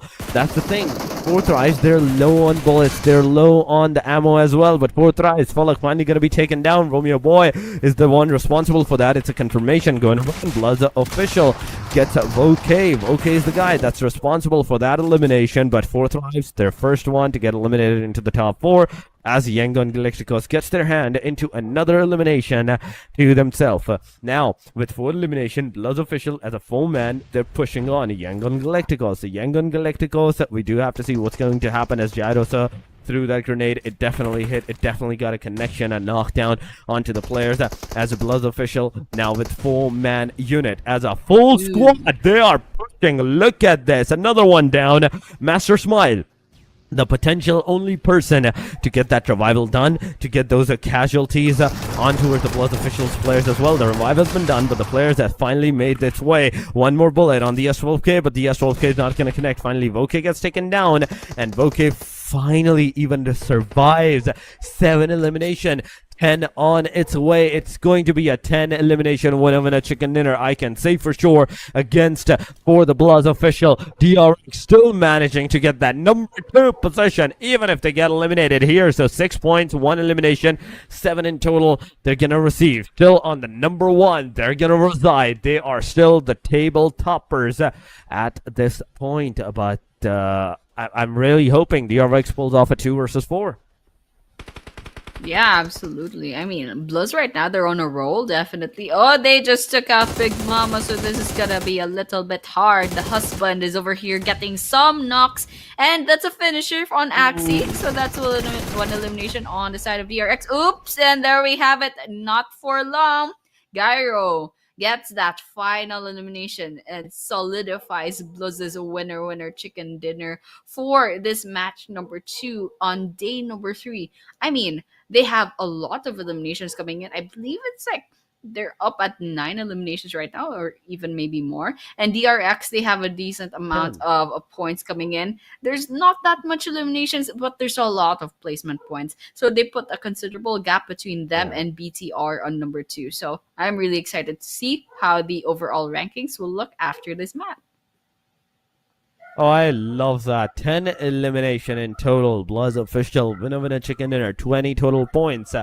But DRX, number 2, with 6 placements, 2 elimination, 8 total points. They're going to be chill into the number 1 placement because BTR was the only team that were trying to get those eliminations against them at the one point in time. But aside from that, we do have to see what's going to happen to the rest of the teams, if anyone is going to be actually close to the proximity, close to the area where they're taking the fight and all of that thing that's happening. And on that factor, how many of those more eliminations are we going to see into the next 4 matches, because it's the final day? Every single momentum that you're going to have for yourself, it depends on this. It depends on these 4 matches. A BTR, DRX, the table topper fight is between these 2 teams going head to head. BTR secured the first 2 days on the number 1 for themselves, but in an instant, as soon as we move to the day number 3, DRX takes that throne. But going on to the overall ranking, on the 11th position, it is Bloods official after this winner in a chicken dinner. 10 elimination, 2,062 damage. Going to the distance travel in the Miramar, it's 45.2 kilometers and a total of 57 throwables used by these 4 players. Actually, that's a lot of throwables, but these are the individual stats coming in with Bluzz. So, Wakai, 4 eliminations, Rocks with 3, Gyro with 2, and Axie with 1. So, that's a decent amount of damage, especially coming in from Gyro with 733, and not much eliminations to show for it. Denial of those kills, or probably like a lot of healing that happened over there. But this is the match summary. We do have 56 total eliminations, 3 grenade eliminations, 3 airdrops looted, 9,984, almost 10,000 healing done. And Say Cloud does get the longest elimination of 384 meters, and unfortunately, 0 vehicle eliminations. Oh yeah, zero vehicle elimination whatsoever. But Mormon is the MVP, ladies and gentlemen, from Arena. 6 elimination, 901 damage, 26 meters. Is the longest elimination that this guy actually took off. So DBS, maybe M416 in the mid-range, UMP45. That's all there was. A survival time of 22 minutes and 36 seconds from this guy throughout this whole gameplay. In this 22 minutes, he got 6 elimination. Going to the damage graph, it is Bluzz with 10 to 2,062 damage. 10 elimination for Arena, 1,891 damage. Yangon, 4 elimination, 1,325. 4 thrives, 5 elimination, 1,379. Alpha Gaming, 8 to 2,041. Going to the DRX, 975 damage with 2 elimination to their name. Team Secret with 4, 853 damage. Hora Esports with 5, 1,332. Hora Esports, even in this match, they still did a decent number of performance. 5 elimination is a good number. Going to the match leaderboard, 20 total points to the 12 total points. 9 for Yangon, 9 for 4 thrives. Alpha Gaming 9, DRX with 8, 7 for Team Secret, 6 for Hora, 4 for Nam Shing's AST with 1 alongside of R8, Kinotrope, A1RG. But DRS and BTR, not a single point. Yeah, absolutely. Not a single point. PTR unfortunately doesn't get a point again in this map. So, not to be pressuring or not to be nervous, there's still 4 more maps, but still, TRX, they're slowly catching up. And the fact that TRX managed to get 8 points from this, so that puts them at the 9-point gap against BTR. So, we're going to be seeing that in the overall leaderboards later on. But yes, a Bluzz does get our winner chicken dinner and a lot of eliminations as well. That's a whole 20 points from this match. So excited to see how that will affect the overall leaderboards. And coming in second, of course, EA with 12. That's still a considerable amount of points. And that goes the same with YG, 40, and APG. But my curiosity is at BTR and DRX. And with that, yep, that's a 9-point lead. Going in for DRX and BTR at 120. Not much has changed since this day started. Coming in third and fourth, however, Hora finally catching up, tying with Team Secret with the amount of total points at 105. They're contesting for number 3 and number 4 over here. And at number 5, Alpha Gaming, a drop of almost 20 points all the way at 87. But lounging about as well, number 6 and number 7 is YG and AST, just a few points away from Alpha Gaming. So, once again, there's still 4 more maps. So, this table is still a little bit uncertain. Lots of things can still change, but either way, GRX right now, they do have number 1 rank, and that's already 2 maps in a row. So let's see if they'll show us the consistency until the end of this tournament. We do have to see if we're going to see the consistency till the very end or not so far. I do love the fact that we have Secret after overtaking that 100-point marker. Triple digits are finally been taken by more than 2 teams at this point. But going into the fact that there's still 4 more matches, the chances for these 2 teams to overtake the DRX and the BTR to number 1 position, it's not saying deniable.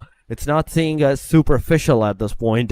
There's a slight possibility of that, Annie. There's a slight possibility of that. Just 1 chicken, maximum 1 chicken, and a second like game of very good placement that you can get or the elimination, you're going to be able to overtake both of these teams. But ladies and gentlemen, match number 2 is done and dusted. After this, it's Erangel time. You know it's a resetting map time. When the teams are ready, and they sure will be, because the only 2 Erangels that will be played right now. But before going into the Erangel match, ladies and gentlemen, we're about to head into a very short break. Do not go anywhere. Do not leave the premises. We'll be right back. 1, 2, 3, 4, 5, 6.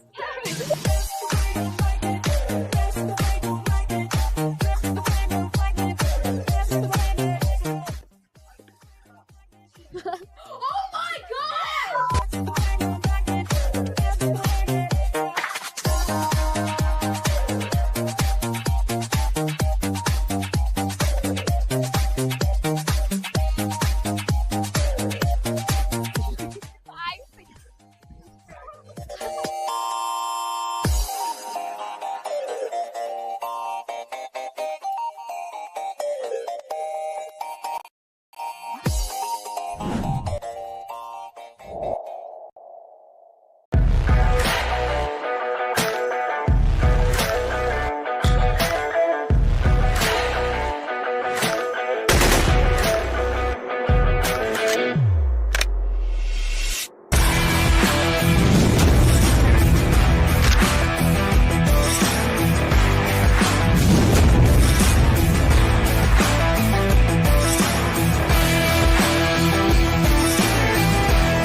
Don't know how to summon a Transformers bot? Watch this video to learn how to summon a Transformers bot.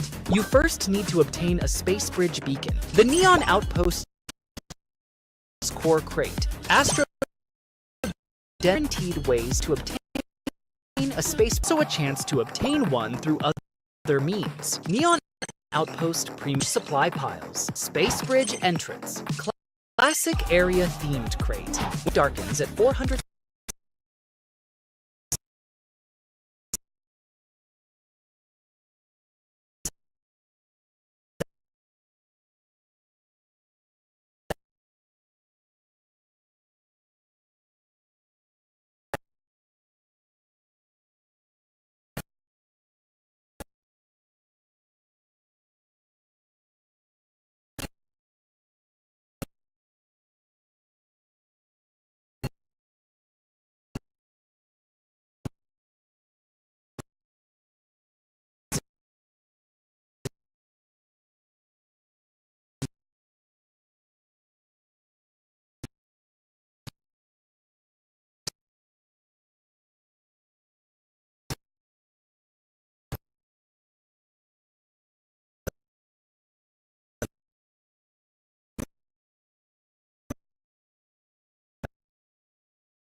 You can equip फलो गर्यो भनेको त थोरै न मलाई पछि लागिरहेछ भनेछु त अब टक्क लाएर इन्स्टामा फलो हान नि त इन्स्टा नभए टिकटक पनि चल्छ एउटा दामी बर्गर पोइन्ट थाहा छ 15 मिनेट मात्र लाग्छ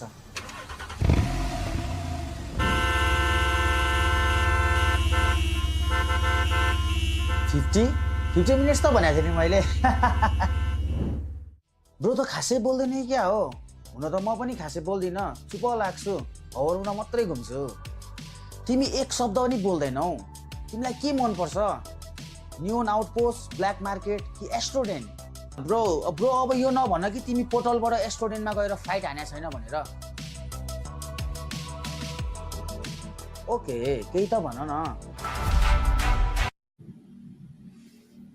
All right, we are back to PUBG Mobile's Training Grounds Season 2. We just witnessed day number three's match number 2, and we're going to be moving on to our first Erangel map for tonight. So, with that, there's a lot of things to look forward to. For example, the overall rankings, there's a lot of pressure coming in with BTR and DRX. And of course, a very interesting development with Horror Esports and Team Secret coming in rank number 3 and number 4. But once again, we are your casters, and my name is Annie, and Torix is with me. Torix, what are your thoughts so far? I mean, I did say that it's just a matter of fact of one winner and a chicken dinner from this point onward between these 4 total teams, the top 4, to overtake another one to get that number 1 position for themselves. So whosoever secures that winner chicken dinner, and then the very next match, they get like 5, maximum 10 points overall, right?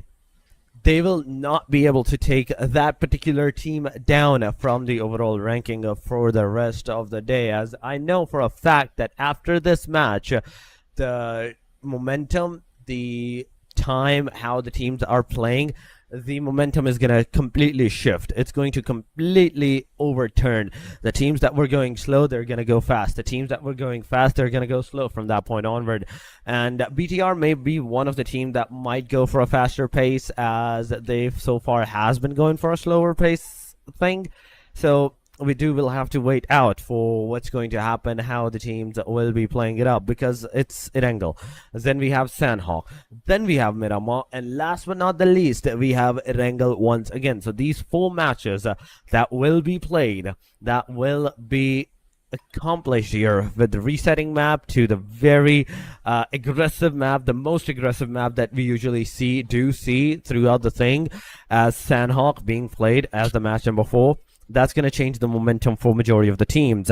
But going into the match, ladies and gentlemen, we are here with the match number 3, finally taking that flight from near the Stolber area, the western side of Stolber. I think that's Primork's, in fact, Lipovka area. Yes, Lipovka area, down towards the side of the quarry. And there we have it. We have our pretty good flight path. So there's like a lot of places are really accessible from this. So we're gonna expect that perhaps we won't be seeing that much early game engagements, but there probably still will be. I haven't seen a match yet with this lineup where there hasn't been a death, or an elimination rather, a kill. So like within the first 5 minutes. So this is what we're gonna be like expecting right now. We might have some early game engagements, but after that, I think it might be more or less a slow game, because that flight path is pretty forgiving, and no matter where the circle is, I don't think the players will have so much of a hard time. So with that, expect these teams to go about and do their Erangel thing. And once again, this is match number 3 on the final day. This is their 4th to the last chance to get as much points as possible. So there's a lot of pressure, especially for the teams vying for one of the placements. But oh my gosh, that first circle is like 40% water. So this is going to be interesting. I want to see what these teams will do about that. Oh, it's a very dangerous circle, Annie. Let me tell you, this is very intense for the teams, for the players, for even us right now, because almost 40% it's in water. The rest, okay, 40-50% of the teams, they're in the circle. It's complete to that ratio, but aside from that, the rest of the teams, they're outside. And you can already see into the mini screen, Yangon Galacticos trying to take down one player mid-air. Come on, please be able to do that. I would love that. I would love this moment to happen. I want to see this moment to occur. He has a shotgun in hand now. He's not going to be able to get anyone down from that parachute, so I'm really sad about that, but he's finally gonna chase him up. He's gonna get into the car, he's gonna chase that parachute up straight up. Oh no, this is a 100 IQ move. You can't take the player down in midair. Chase him. As soon as he drops down, You have him right into your palm of your hand, but Smile, Master Smile, finally gonna go to the containers towards his own team members, and they're gonna loot up these container side. Where you don't usually see a lot of players at the containers, but we have Yangon in this match at the very least, looting up the containers. And that's exactly what they're doing right now, just looting up the containers. And it's a good thing that there aren't really anyone else coming in, so they can like safely go about and loot this place up, especially since it's so quiet out in the open. And with that, I think they're just gonna have a field time. They're gonna go ahead and get as much guns, as much healing kits, as much ammo as possible, and with that, they might go ahead and get that vehicle as well. So because I think I'm not sure where they are, but they might be a little bit far from the circle, so they'll have to get moving later on. They are 300 meters away, and we're looking at, yep, Yangon Galacticos. Where was he? They're all the way in ruins, and I think this is Giorgio Pool. So, well, Yangon Galacticos, I think they have something cooking in mind, but Romeo Boy being all alone in the ruins for their team, it's fine. He has good guns, but I wonder what their plan is. E Arena over here, still alive, and unfortunately, there weren't any early game engagements. We're already 4 minutes in, so I was wrong. And with that, you know what? I think we're just waiting for maybe mid to late game for any action to occur. I mean, yeah, we're gonna wait for maybe stage number 3, stage number 4 to occur when we're gonna finally see the fights to happen or something like that. But so far, 4th rides on our screen. They're also getting some loot for themselves, slowly and steadily. Finale, 76, his car near the premises of Pachinki. He's driving away from the Pachinki side, but you are not going to find anyone here. You still have a long way to go, a long way to go on where you want to be, as the circle was kind of onto the western side shift, so they're forced to take that hard shift towards the western side. But what I feel like in my gut is the fact that the circle, the very next circle, I feel like it's gonna go towards the complete hard eastern angle, and everybody's just gonna be running back and forth from west to east, east to west, these kind of things. And I would love that, you know, because it gives so much momentum to the teams, and already the teams that have cemented themselves already at the very start of the circle, it kind of creates a diversity with that. Frankie finally taking down Flash, and there is that elimination going around as A1RG gets a knockdown, a confirmation on Team Secret. Unfortunately for Team Secret at that, but I think it's not over. Oh no, Rowdy! I think everyone just saw that. I mean, he threw a grenade, it bounced off the wall, and Rowdy's the one that got knocked down. Oh well. But Team Secret versus A1RG, it's not looking very good. A Flash over here is gonna get eliminated, and with that, that's the rest of A1RG as well. And they go say bye-bye with only one elimination to their name. But, well, let's see what Team Secret's up to. I mean, they do have 3 eliminations, and I think it's a little bit quiet on their part of the map after A1RG got picked off. But right now, after that, we might be seeing a potential BTR and Kinotrope engagement.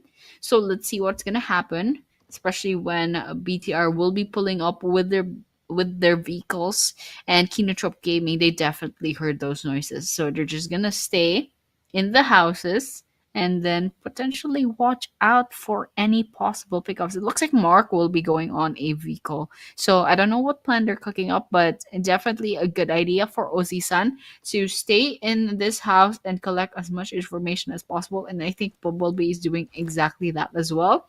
Scopes out, trying to see if they can pick off anyone from Kinotrope. I think they spot one. Let's see if those bullets would connect. I mean, we have just seen a single full team being eliminated. Aside from that, the rest of the teams, whether they get into the fight, they just instantly disengage with that, go to a different directions, and that's exactly what happened right here. You have the prime example on your screen, 4th Rise versus the fight that they actually wanted to occur. It did not happen. Namshing's Red Force just instantly went poof. Okay, we're done with this. We're not going to take any more fights. We're just going to go away. But Beanie, so far, easier. Let's see. So far in the Bucky going towards the side of Yatauta. So it's DRS that can see these guys, but BTR receiving that damage from the DRS. No way, no way, no way. It's going on. BTR again on the receiving end. No, come on. You had 2 good days. Do not make the last day on the panic side. Do not put the last day as a bad day for yourself that you're not going to be able to come into the very top. I'm really hoping for this team to do something really great, really amazing, so they can be on the number 1. But so far the things are not looking good for them. Risey alongside of the players, Kent alongside of Federales, all 3 players, they're gonna slowly approach together each other towards Yangon Galacticos, towards the DRS side. So it's not just one team, it's 2 different teams at 2 different angles that will be going on head to head against each other. Yes, and that's what we're all waiting for. Really want to see some action, but BTR already losing 1 player. That makes me just a little bit nervous, especially since they were doing so well in day number 1 and 2. But of course, that actually applies to several teams already. It looks like they're getting a little bit pressured, a little bit nervous. Yes, all the way. Joker finds a 1 against Horror Esports. No fear, I believe they just got eliminated over here, and they have to go ahead and rotate out of this area because they're getting eaten up by the blue zone. But yeah, going back, you can actually see some signs of nervousness from the teams, especially A1RG. They had that fumble with the grenade, and of course BTR kind of falling off for these last 3 maps. I mean, right now they still do have a chance.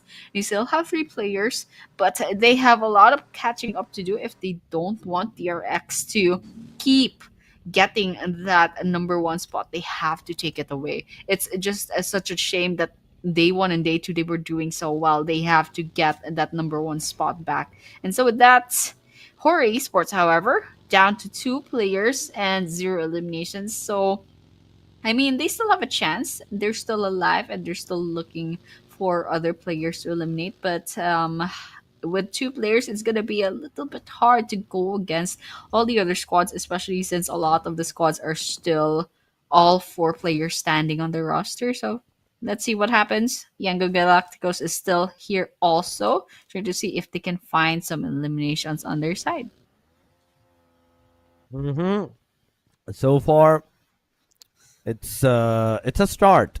It's close quarters. What we're seeing, the teams are running around to the close quarters, going back to the long ranges. This and that's happening. Secret is on our screen so far with 3 eliminations to their name as well. Horror Esports losing 2, BTR having 3 players remaining into the proximity as well. But here we go, Namching's Red Force versus Secret. The shots have been done, the location has been revealed, and now Secret will definitely be pushing towards the Namching's Red Force, but they have to be very careful. Yes, even though this is a very open area, you also have to be very precise on where you're going to stop your car and get out of there, because that single minuscule moment where you have your animation, that's where the enemies is going to stuck you. That's where the enemies is going to struck you, and maybe you will get taken down. So be very careful if you're getting out of the car, if you're changing your seats, or any of those sorts of possible things that can potentially harm you. Binny, now finally moving back. There's the rest of his team, like Cheesy and Doc, I'd say, into the back lines, the compartments, whereas those compartments are outside of the circle. They're definitely going to give him and provide him with a little bit of cover. Just a little bit of cover. Let's see what's going to happen, though, for the rest of the team, since we're going to be closing in on a pretty small circle. It's going to be closing in Gatka, a bit of Quarry, and Team Secrets out here going against Young Galactico. Strang sprays in, gets that finisher, gets that knock as well. Now it's just Strang, actually. Strang's the only one from Team Secret. 1 versus 1. 1/4 of health. Oh my gosh, actually knocks Turney down. But there's someone else out there. Oh my gosh, I'm so nervous. Oh, there we go. Finally, Trang gets picked off. But it was a good run. There was 1 versus 2 where Trang won, but all of a sudden the third person from Yangon Galacticos swoops in and finally puts the nail on the coffin. So Team Secret goes down with 4 eliminations on their side. Yangon Galacticos lost 2 players, but over here we're gonna watch now Nongshim Red Force with Alpha Gaming out in the open with their vehicles. So let's see who's gonna come out of this. All the while, Horror Esports is also getting some kills on their side. Oh my gosh, DRS takes down Federalis. I mean, that's a knock on the side of Federalis. So there's a lot of things going on all over the map. So we're just gonna watch E-Arena right now. I mean, at this point, we are seeing a lot of casualties at a lot of different places. 4 Thrives are going to have 1 elimination. BTR is going to lose another one of their flares as Yangon Galacticos is throw a grenade at them. It's a knockdown, but not a confirmation. Bloods, they're going to have their first elimination to their name. Yangon is finally going to get Rizzy out of the match. Prestige is also being eliminated. And Bloods official is getting some more and more eliminations to their number. R8 out of the match right there. And then Bloods official, 3 elimination to their names. Bigatron by Vitality, Kent, the one and only guy, the one and only hope for the whole team. It's everything residing onto this guy. Romeo Boy, he's here. 10 S12Ks, bullets, lock and loaded. Backside, it's BTR. Frontline, it's DRS and APG, Alpha Gaming. The moment they're going to move and get out of here, that's when the clock is gonna strike. That's when the fights are gonna start to happen. Romeo Boy, you can't leave this house. You can't leave this angle without like a solid cover, solid opportunity that the time may provide to you. But 10 seconds. Stage number 4 is gonna occur. Stage number 4 is gonna be made. Another radius shift, and everyone's gonna be in a very panicked mode. 3 elimination, ladies and gentlemen. You can see on the Blood side, and those 3 crates right next to each other. I love the fact that there's all 3 crates, all the 3 eliminations at one particular place that happened by this team. It shows that okay, anytime that the team moved to that area, they were doing it wrong, and Bloods knew exactly where to strike them. Yeah, absolutely. And Bloods get those kills. But over here, actually, out in the open, and there's AST that's rotating into the area. That's Zio from AST, from Tribe Eremacy, that's about to walk into the den of Blues.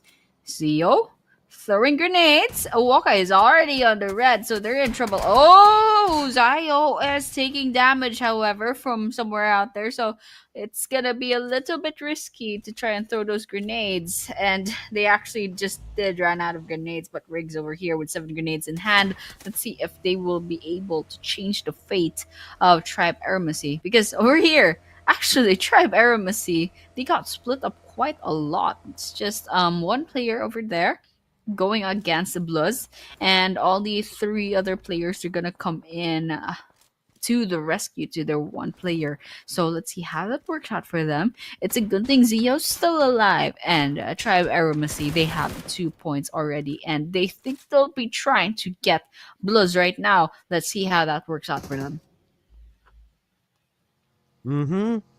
It is Bloods official so far with 3 eliminations, and we are seeing them move finally towards the circle. They have to. Tribe Eremacy, we can see the Tribe Eremacy in the corner of the circle, holding down the fort against not only just the DRS, but also the Bloods official. The moment Bloods is going to finally move, there you can see a lot of casualties, a lot of sprays are being done upon them. Big Papa taking T4 down. Bloods official, 1 player, 0. Xerox has been taken down. Axie has been taken down. Gyrosaur is coming into the close proximity. S12K finally getting a connection and 1 knockdown. Get the confirmation. There we go. Tribe Eremacy finally as a 3-man unit. They're finally going to push forward as Gyro, he's the final hope here in this compound to get those eliminations for the side of the enemies. But let's see what's going to happen, how the thing is going to affect the players and how it will go forward, as we will see right now. Tribe Eremacy shooting down on the players. Come on, get those eliminations. But DRS, they're the one responsible for Tribe Eremacy. Zoe being knocked down. Blood official also getting eliminated. 4 eliminations to their name. It's a back and forth going on for different angle, different teams, different players. all of them. All of them in a very panic situation. The moment they're gonna get out of the compound, they're instantly getting some shots, so nobody's safe. Absolutely. Nobody's safe in this game. So all we have to do is kind of watch out right now. The arena. Out in the open and on the edge of the circle, almost about to be eaten up by that blue zone. But it's a good thing that they're pretty safe. There's no one who's trying to gatekeep them. It's just Tribe Armacy towards their northeastern side. But not really much of trouble just yet. And looks like that circle is going to be favoring DRS quite a lot. So that's going to be an advantage on their part. Jiggle Horror is all alone now. DRX rotating into the area.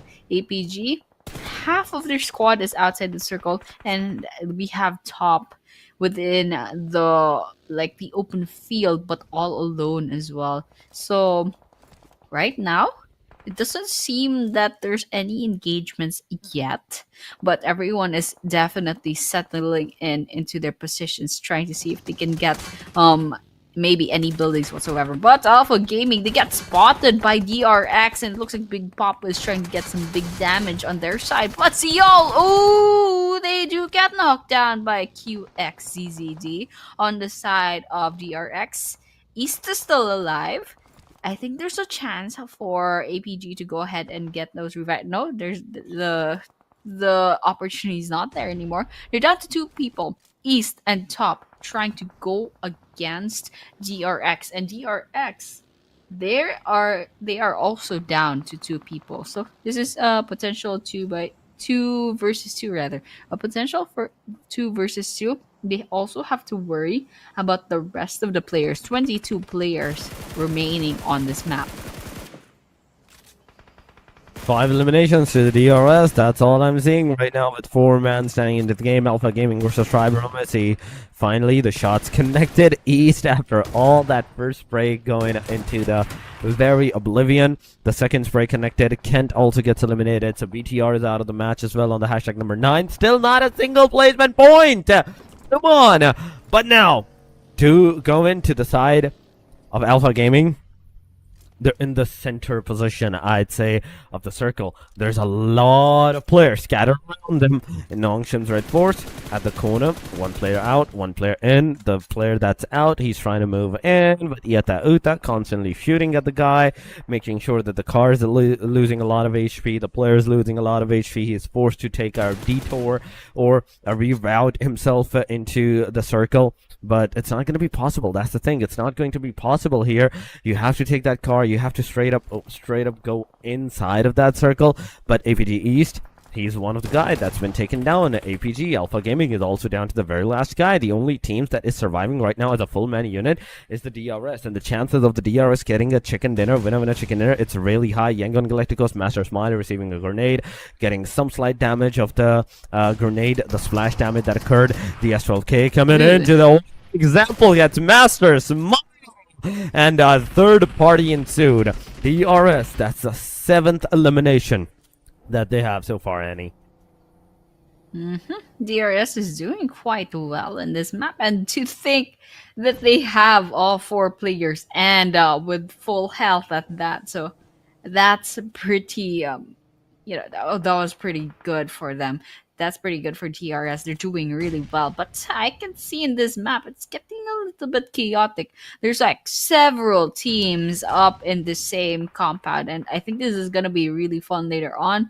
But unfortunately, nothing's popping up in the kill feed just yet, so this is gonna be a waiting game for everyone involved. DRS, however, still positioning themselves outside of where all the KS is. All 4, 5, 6 is in trouble. Romeo Boy getting all those bullets in, and that's actually a finisher on 4, 5, 6. Now, just taking a look at how EA is doing right now. It looks like there's only 1 player left. Tamara is very low in health. Oops, and the last player from E Arena does get picked off, and so that's a bye-bye for now on their side.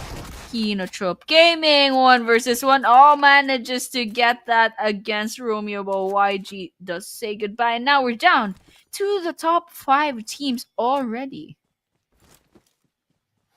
Into the top five, ladies and gentlemen. DRS, APG, DRX, Kinatrope, and Nom Shing's Red Force.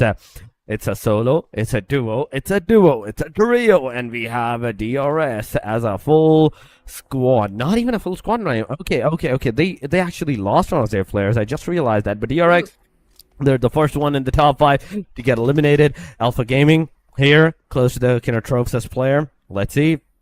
As a duo, top east, what they're going to do. Spotted marks, the spray's going up, but not a connection. Come on! You couldn't get a knockdown. This is not the way to go. Alpha Gaming, now you have to throw the grenade. As top grenades finally gets Ozisan down. It's a single knockdown. Second one on its way. The trajectory will hit the player. Nope, it did not going to hit the player. Nobody's gonna receive any damage right there. But top, let's see. The sprays, the throwables is happening. No connection. Alpha Gaming E spotted by the DRS. No way! A third party? No way, ladies and gentlemen. We have a third party DRS taking that initiative against not only just Alpha Gaming, but now Kindertrope as well, as they will definitely get those elimination numbers and more for themselves. You can see top kind of like now as a solo player surviving into the area. DRS kill YT taking down another player of Kindertrope from the car. Oh my god, this is insane. Absolutely, top. Oh my gosh, Mark is in trouble, but top is also taking damage, so they're gonna have to keep him moving, and Mark is safe for now, but top is the last player from Alpha Gaming, so he has to be a little bit careful. Whoa, that was crazy. But wait a minute. Oh yeah, top does get the kill against Mark and someone else from another team.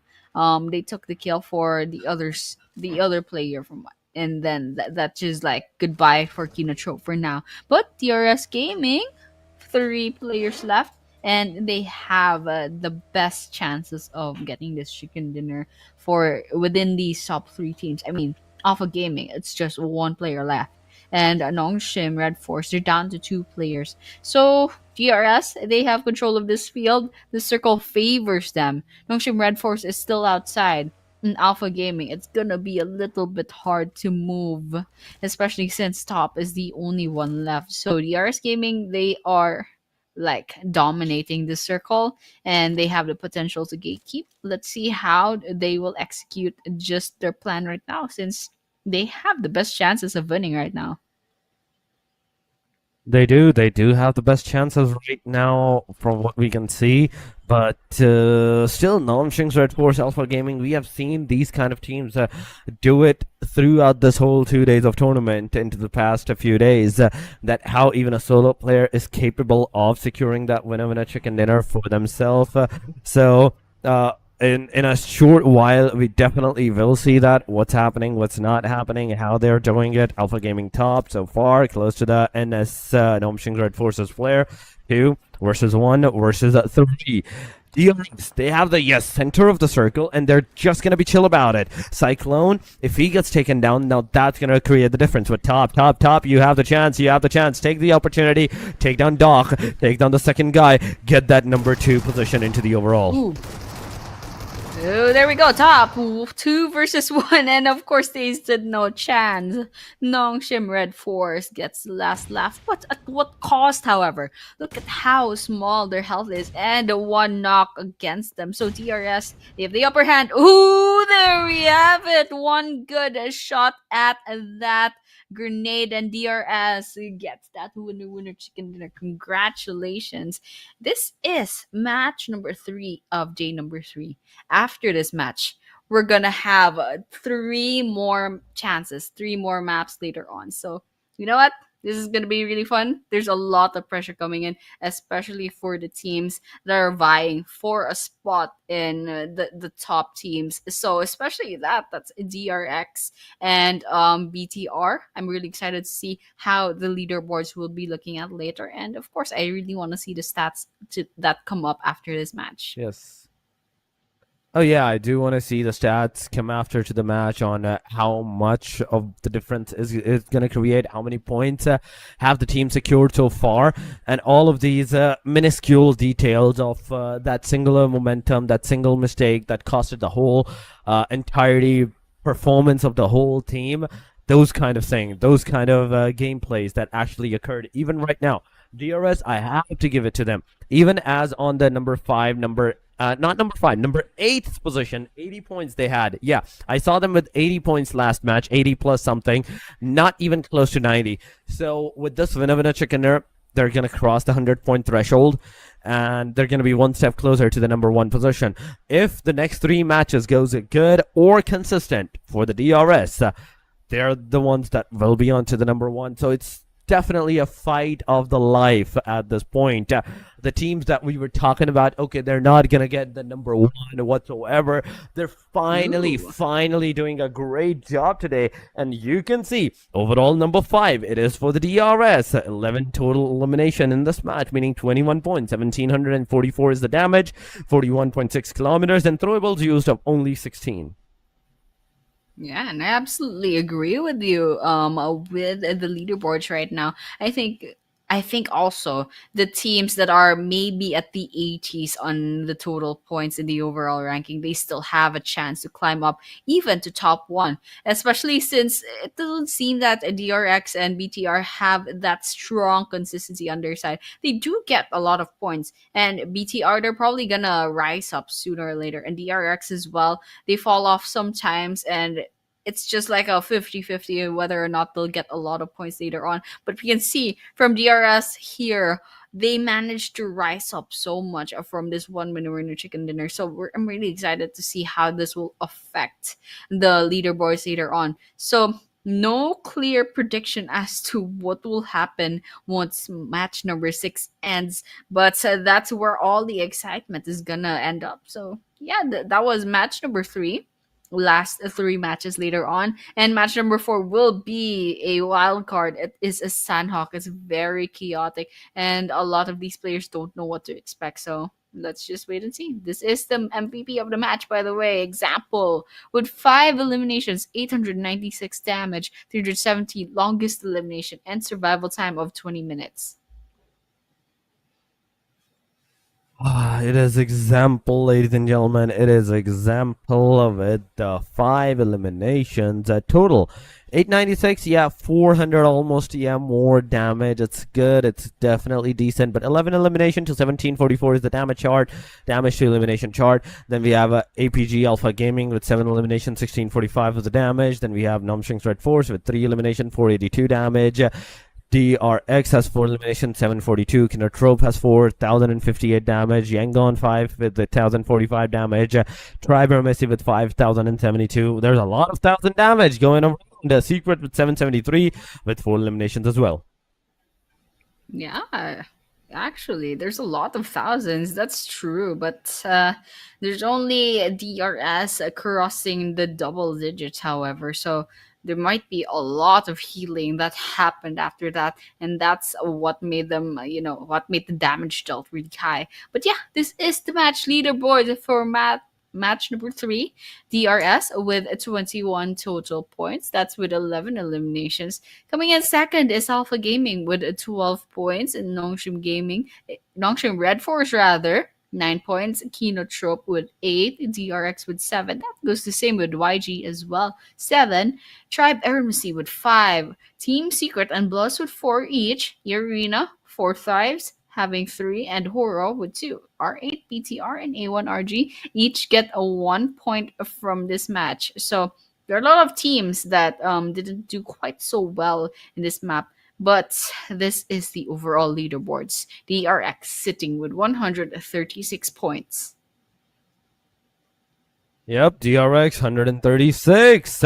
From 1 point of a difference to all the way to 15 points of a difference. They have successfully taken that number 1 position for themselves. BTR 121, 109 for TS, Hora 107, 101 for the DRS. Another team crossing the threshold of 100 points. Alpha Gaming 99 for them, 91 for the Yangon. Then we have Tribero Messi with also 90 lines for themselves. But MVP race, there's also the MVP race, ladies and gentlemen. It is GK with 34 eliminations in total, 5870 damage, average survival time of 17 minutes, and the contribution that this guy has is 47.22%. That's the elimination contribution for his whole teammates. With 34 eliminations, successfully he almost got 50%, almost 50% of the contribution for the team. Going to the killer YT, it is 31, 52, 89, 15 minute 10 seconds of the average survival. Rig has another one of those decent 20 plus elimination numbers for himself. The amount of facts, the differentiation between number 1 to all the way number 5 of the top 5 MVP ranking, the top 4, it is not that much, Annie. It is just one match of a difference. They're going to be able to secure those eliminations. That damage that can also be overtaken because it's 40% damage, 40% survival time, and 20% of the elimination number that you actually get as the calculation for the MVP ranking. Ooh, interesting. So there's a lot of MVP on the running. So we're just gonna have to wait and see who will that be after 3 more maps. But before the next map will happen, the Sanhok map, we will be going on to a short break. So for those of you tuning in, please stay and we'll be right back after a few minutes. 1%. I am Megatron. नट राउ bro, म बचाउँछु तिमीलाई। हामीलाई त कसैले सक्दैन नि फेरि। Autobots, roll out. चिन्ता नगर न, म छु। म गए, म हिडिसके। म एक्लै फाइट गर्छु। बुढी, आई लभ यु।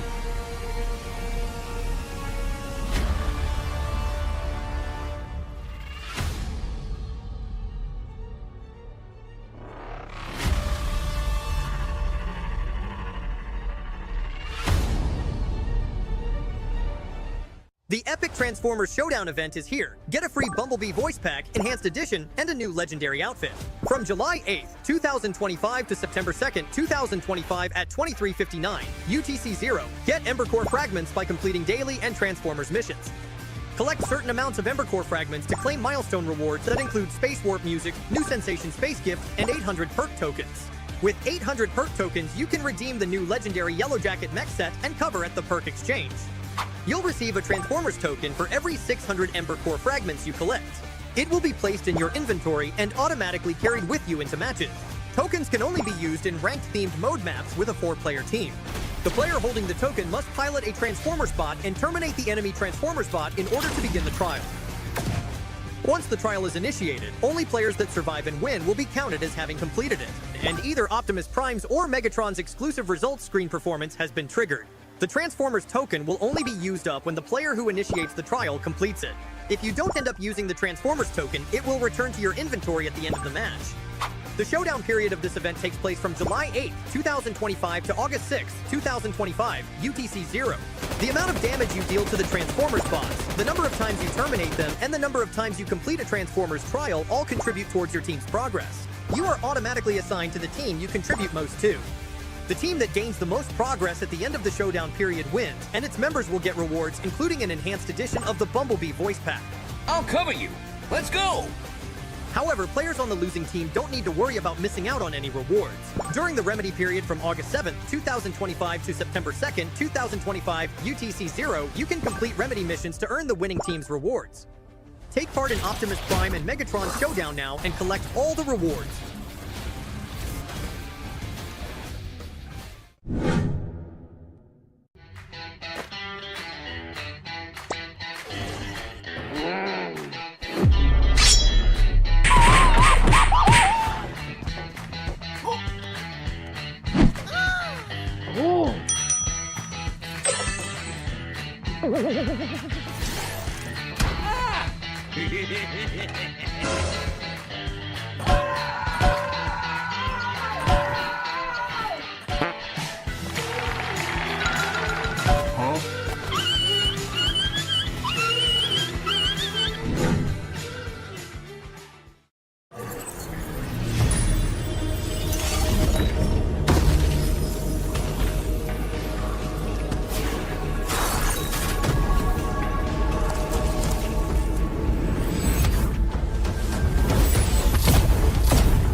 The highly anticipated addition to the Mummy series outfits is here.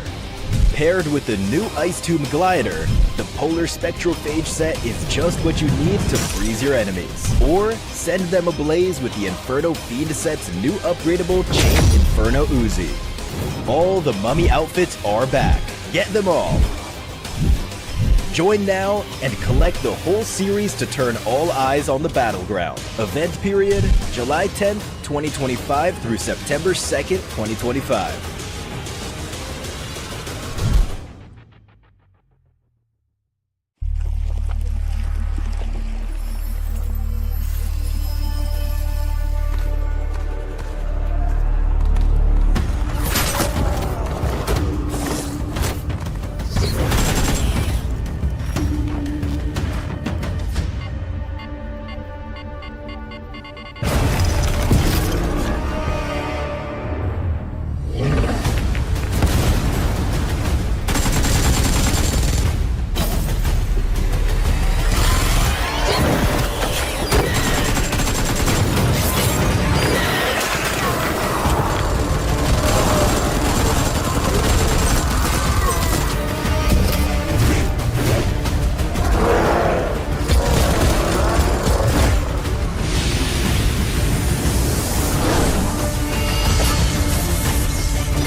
Cybertron's future is near.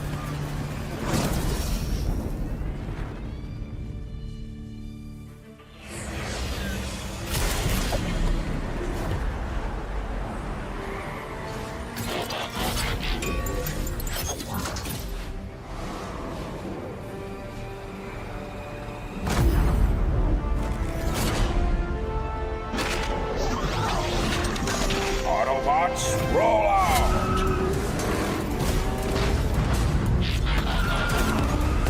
This planet reeks of weakness.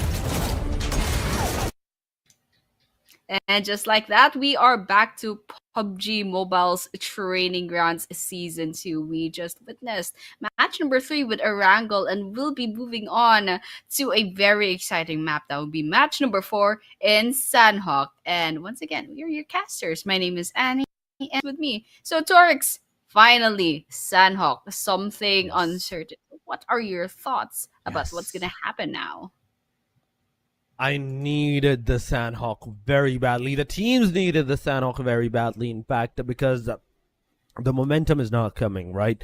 Especially for the BTR at this point, especially for some of the more engagement that's happening. So it's really needed. The teams really needed this match to like actually to be into the very good ending, a very good note, so they can have a decent number of placement, the elimination, and overall ranking wise. So all of these facts and figurines that is going on, we will do have to see how the teams are going to play it off, because it's Sanhok. There's definitely bound to be a lot of early fights. There's bound to be some clash drops, but I don't think so that the clash drops are going to occur. It's more of like you're going to find the arsenal first, then you're going to move toward the enemy side, then you're going to move to your opponents and get those engagements started, because everybody's going to be kill hungry at this point. And because of that, with that aggression into their mind, maybe the third parties will occur, maybe the fourth parties, fifth parties might also occur. Yeah, and that's pretty much the beauty of Sanhok. It's such a small map that a lot of third parties, fourth parties are gonna happen, and that's just something to be expected. And that's just what makes the map fun. There's a lot of chaos, there's a lot of violence, a lot of aggression, and with Sanhok, since such an uncertain map, there's a lot of chances that there may be some teams that have fallen off in the first 3 maps that will settle line right now, or maybe there's some teams that can catch up basically. But the Sanhok is very inconsistent. I haven't seen sometimes like the top teams will suddenly fall off for no reason whatsoever in the Sanhok. So that's what makes Sanhok fun. So happens. with that, we will be moving on to match number 4, and I'm really excited to see how this will affect the leaderboards, because this is the third to the last chance for these teams. So a lot of things can happen at this rate. I mean, right now, what we are seeing is a destructive, either a very destructive map, or it's going to be either a very, very slow paced map because it's Sanhok. There's a possibility of both, I'd say. There's a possibility of both. The teams can go not to the major drop locations, but to the small compounds, small shacks, because you're going to find the vehicles, you're going to find your guns and your ammunitions, even in those small compounds. Because Sanhok is a 4x4 concise map, you will definitely do it. But aside from this fact, Sanhok will be the crucial factors and crucial momentum maker or breaker for some of the teams. Bottom line teams, they have nothing to lose at this point. They have nothing to lose. They can straight up go for that aggressive stance, go for that push, and maybe win it out for themselves. But those the top line teams where they're on the very top of the leaderboard, they have to be very precise on what they are going to do because it's $1,000 at stake for all of these teams. It's $1,000 at stake. You make one wrong move and you're going to be left not given that 400 US dollars that could have been yours as the champions. Absolutely. There's a lot at stake. And that's just gonna make it a little bit more fun. That like imagine making a $400 mistake. That's very pressuring. So that's what's gonna happen in Sanok. It's a good thing. It's the third to the last map, and it's not like the last map because you're just gonna see a lot of players crying over it or something. But yeah, this is gonna be the Sandhawk, and we're gonna be starting really soon. But right now, Sandhawk definitely might be a changer to a lot of these teams, and it's gonna tip the scales on a lot of the overall points. But yeah, we will be expecting that later on. And then after the Sandhawk, finally we're gonna move on to some stability. We'll be moving on to one more Miramar map and one more Erangel map. So it's just fitting that this whole tournament will be ending on an Erangel because it's just a little bit more certain, a little bit more Yeah, predictable and stable, unlike a Sandhawk. But yeah, for now, we're gonna be going for chaos, and we're we're gonna be waiting. going to a lot of aggression. So just hoping that you know what, just from the flight path, there's a lot of early engagements There we to go. be had. They're gonna Oh be no, come on. jumping in. I really want like these teams to go ahead and like agree with themselves. Let's all drop to Paradise Resort for no reason and then just like go at each other. Let's just end Sandhawk sooner or later. Ooh. And that's actually the thing. Like it's the last three maps, so they're all gonna go out. All out. Oh. You you want the chaos to occur, but ladies and gentlemen, let's see if the chaos is gonna occur or not. In the Sanok we go. From the top to the bottom is the plain line so far. Towards the side of Camp Charlie, towards the side of Bantai. But Mogna is the starting line. You're not going to be able to go to the Camp Alpha. Yes, you can, but you're going to take so much of the time that it might not even occur to you on what might happen. You took too long. The circle might shift towards against you, and you're once again just running back on foot back to the main island, towards the boot camp, towards the paradise. So it's all gonna matter to where the plane line, in fact, is gonna take the players to the circle. Circle shift is going to be very detrimental. That circle shift is going to determine whether you're in the safe or whether you're in a panic situation to find the arsenals, the guns that you have, and instantly move back into the safer side location. But DRS, you can see them kind of split. You can see the team DRX going to the Camp Charlie and the Buntai. But Alpha Gaming, oh my god, A1RG versus Alpha Gaming, and Alpha Gaming has taken that initial frags to their name. Ooh, Alpha Gaming's on a roll. I mean, they did so well in the previous map and also the other map after that. And they're just racking points after points. I can't quite remember how they're doing in the overall standing, but there's definitely some consistency. There was a day three coming in for Alpha Gaming. But right now, we are looking at a Bigatron by Vitality. Right now, Risey has one elimination. So That's a good sign for Bigatron. Hopefully, they can get more points later on. But this is also DRS Yangon Galacticos.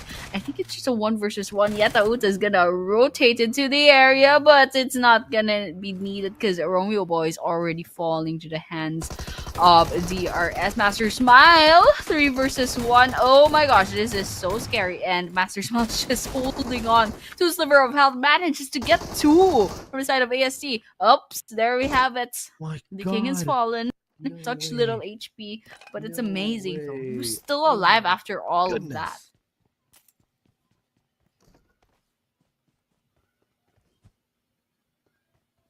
It's so good.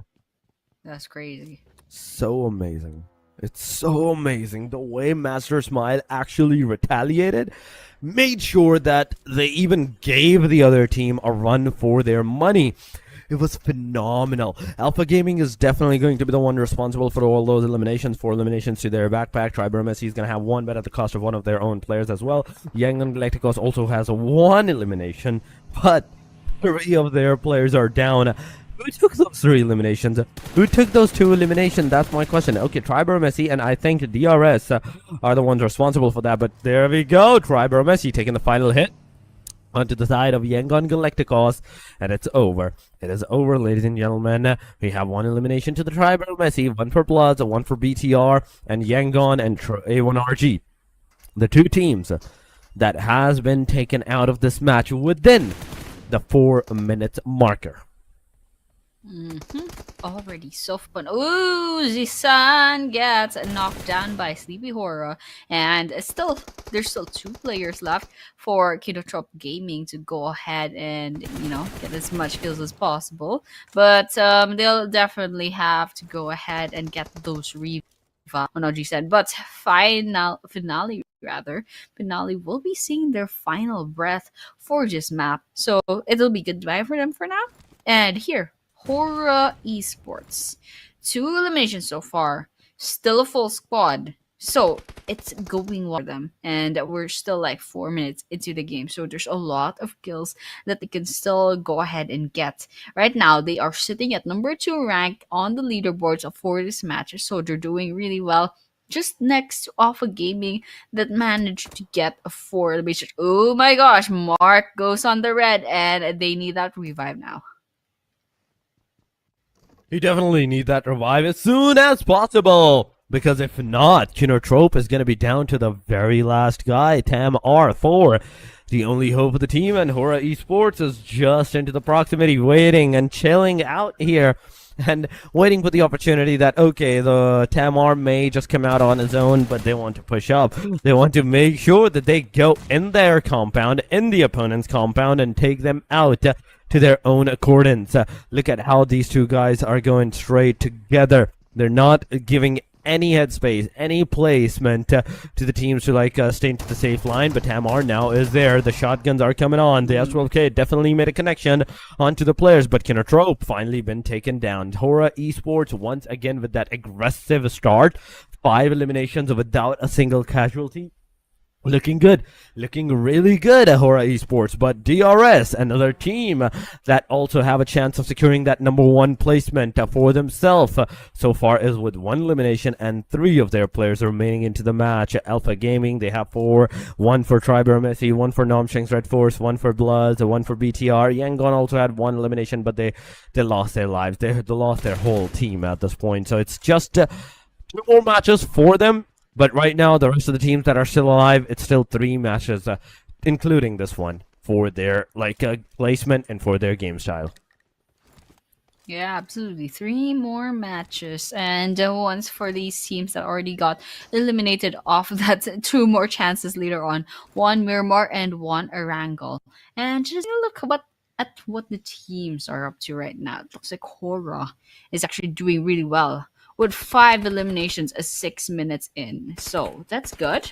Alpha Gaming, so far, ever since their 4 eliminations, they haven't gotten any more. But that could change really soon, since Tribe Aramasi is just within the vicinity of the boot camp, and Alpha Gaming is just up there in the elevation in the hills.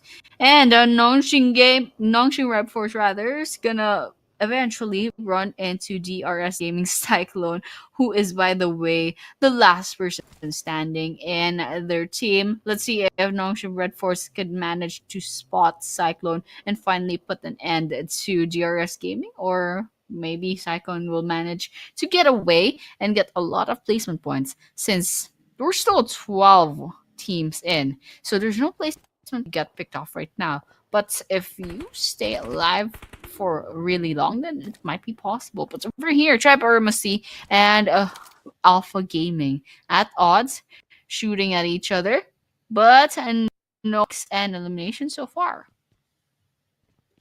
Oh yeah. It's 12 teams, ladies and gentlemen, still into the game, and you can see the head, driver Messi Rig finally gonna make a tap on that. Not a lot of connection. The player went back to the safer side. The taps are continuing. It definitely is gonna make a lot of connection this time. There's a lot of damage going on, but not enough for the player to get taken down. Come on. I need 3 headshots, and that will be all it for the eliminations for the players. The Rig is there.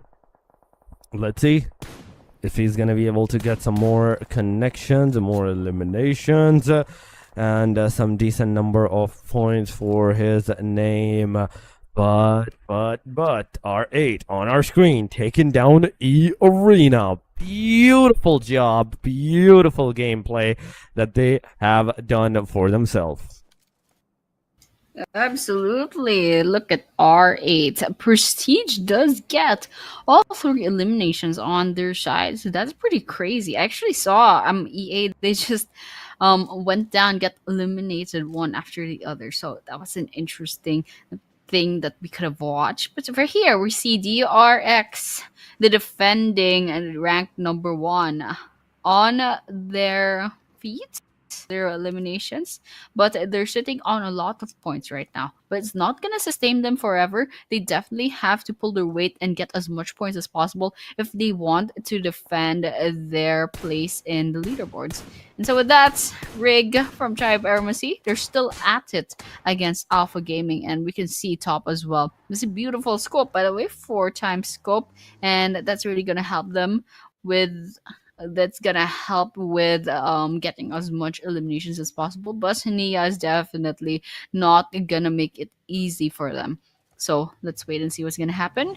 Alpha Gaming, they were rotating out of the area, so DRX might not have the information that they need about them. Nia, I think. Wait a minute. I don't know if Team Secret was within the vicinity, or maybe, you know what? Let's just see what's gonna happen, because I think we are at a stalemate with Alpha Gaming and DRX right now. I mean, right now, it's kind of like, yes, a stalemate. The state number 1 to state number 2 to state number 2 to state number 3 almost is kind of going stalemate. Yes, we are seeing some tap fires happening, but it's not enough to get those elimination, to get those casualties up on your enemies or your opponents, and that's what the teams are lacking. Sanhok should have been the map where we should have seen a lot of aggression happen by the teams that have not been playing too good, that have not secured a decent number of placement points onto the overall ranking. This was the match for them to play super on the aggressive side, but I see Hora aggressive, I see Alpha Gaming aggressive, RB somewhat alongside of Nomshing's Red Force, but they have been consistent throughout the whole journey that they have played the matches. DRS, after the last match, they are down to the very last player at this point, and situation is not looking good for these guys whatsoever. So be careful on what you're going to do. DRX, on the other hand, on the contrary, the team that has been consistently staying for the day number 3 on the very top of the page of the leaderboard, they are still alive with the 4-man, and looking at the map, you can see them kind of close to the Pinon area, just going from one direction to another one, going to ruins. This time they're going to want to take a different approach in the circle, but they don't know if their Bluzz is there or not, so it's definitely going to be a surprise for them. Yes, and I hope the surprise is gonna be real surprising, especially with a lot of aggression and a lot of eliminations. But it looks like there's some teams that will have to rotate into the area. Ooh, this is gonna be fun. R8 versus Tribe Armacy. I think this is gonna be, yep, Gante gets one, goes down, gets finished off with the DBS. That's a one more elimination on their side, totaling of 2 for Tribe Ermacy. Grenade going out, not gonna be hitting anyone except Gante, the thrower. Oh gosh, that's in trouble. Oh no, it's not looking good for Tribe Ermacy. R8. They managed to execute that beautifully and get the kills against Tribe Ermacy. But Team Secret's also nearby, and Alpha Gaming is outside their door. R8 licking their wounds after that engagement with Tribe Ermacy. This is gonna be interesting. There's like a 4-way fight here. No Fear just got shot down as well. Hora down 2 players. R8, however, very nervous because there's only 1 player left. And oh gosh, that horse is not having a good day. Top still alive, finds 4 thrives as well. Grenades coming in, but unfortunately won't be giving the damage they need. Oh, they're all out in the open too. And East will go down. Zio still alive, top as well, but it's gonna be a little bit hard with only 2 players left on the side of Alpha Gaming. Right now, there's a lot of fights going on. You can see onto the kill that screen that how many of those eliminations are happening. BC are losing their players, 4 Thrives are losing their players. There's the tap fires going around from Skyhora side. That's gonna get a connection. That's gonna get a confirmation. And Skyhora as a solo player is still mitigating the areas towards his elimination number. So far, it's 6 for Hora. R8 is alive at 3. Nomstring's Red Force is alive to the last guy, taking the blue damage, slowly moving in inside that circle. But it's all up to Binny. It's all up to Binny on how he's going to survive. Just a 2 first aid kits, 15 bandages. It's not going to help you in a longer run. DRS, Cyclone versus Alpha Gaming. Now Top is the final guy. Top is the top guy for the whole team that's surviving. He's going to throw a grenade. Cyclone is not going to receive the damage, and he is forced to utilize all his utilities, all the throwables that he had, and with this now he's all like empty-handed. Skyhora, another one of the players that's receiving a lot of damage but surviving with BTR, the team that desperately needs a win of a chicken in their back to get themselves cemented into the top ranking. Right now is struggling again. 1 player is knocked out. Unfortunately enough, he is getting that revive, but Skyhora, this gives enough time for this particular player to get into the safer angle. There's 4 Thrives on different angles shooting at Aura, but giving out their location to another team. Oh my god, Sanhok being the classical Sanhok, you make 1 second and there's always a third party. There's always a bigger fish behind you to swallow you whole. Absolutely. Take 1 step and the whole island will hear you. And that's basically what's going to happen. I mean, just third party after third party after third party. And this is going to be fun because just looking at leaderboards, there are 4 different teams with solos left. That's Hora, Alpha Gaming, Noshim Red Force, and DRS. And for Thrive, so there's still 3 teams, but they are trying their best to get another elimination. I mean, they only have 1 elimination right now, so they definitely need as much points as possible. Crosshairs had to Hora Esports get some damage in, but it's not enough. Let's see what T24 will do. Ooh, there we have it. R8 steals that kill. And with that, they get 1 more point on their side, making it 8 eliminations. 8 eliminations for R8 Esports. I mean, R8 situation is looking really good for them. They are making sure that not only they are doing a really decent job in those elimination number, but also with the survivability, as 3 players are still into the match, as there's 3 players still surviving and playing the game. Now they have to move finally in the circle. Now they're outside of the circle, and there's a lot of damage that might occur, that might come into the play, so be very careful on what you're going to do. So far, it is okay shooting at BT from the top of the mountain. Oh my goodness! The fights that's about to occur. BTR receiving that damage from Bloods. Official Bloods has been doing a decent job into the previous matches as well, but right now they're in dire need of those Vinamina chicken dinners for the rest 3 matches, or some amazing performance if they want to like secure the top 5, top 4, maybe even the top 3. Yeah, absolutely. I mean, everyone needs the points right now, especially BTR, who's trying to climb their way up against DRX. And all the while, DRX still alive, by the way, with 4 whole players and 3 eliminations on their side. R8's not doing well. They are within the blue zone. It's gonna be a little bit hard to move as well, especially since it's an open field right in front of. Oh, manages to get a knock against Zeros from Team Secret. I think there's just. Oh gosh, the giant key almost got picked off. But in the end, Team Secret pulls through. R8 says goodbye, but they go down with 8 eliminations as well. They definitely go down with 8 elimination. Alpha Gaming also gets eliminated, ladies and gentlemen. We have Alpha Gaming out of the match as well. Now Blood's official with 4-man, a 4-man and 1 elimination to their name. It's a good start. It's a decent start that we are seeing, most certainly. But Bigatron, they're also not stopping this match. They know that it's really needed for these guys. It's really important for them. And to make any kind of mistake in this match, it's instantly mean that there's a lot of casualties just waiting for you guys. GK is also being taken down by the hand of T24 right there. And then it's a back and forth going around of those elimination numbers that we are seeing. But so far, Secret finally is moving in the water. Now shooting at the player. Wait, was that a horse? Was that a player? I think that was a horse that the guy just shot on. He saw a moving pixel and he was like, okay, I'm shooting at it.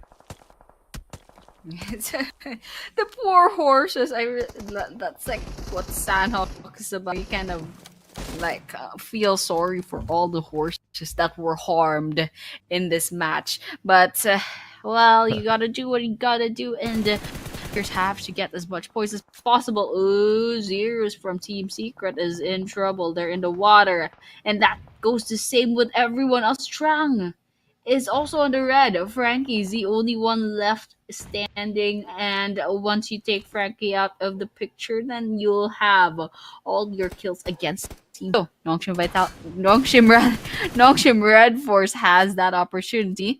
Blues official still alive. All 4 players up in this elevation, up in this tower, but BTR does have information as to where they are. So, what are they gonna do? That's the question, because they are still outside of the next play zone, but they are still a full squad, so it's gonna be easy for them to push forward.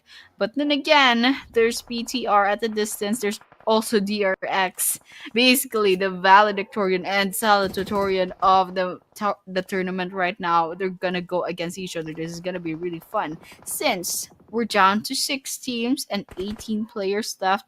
And the stage 6 circle is going to close in real soon.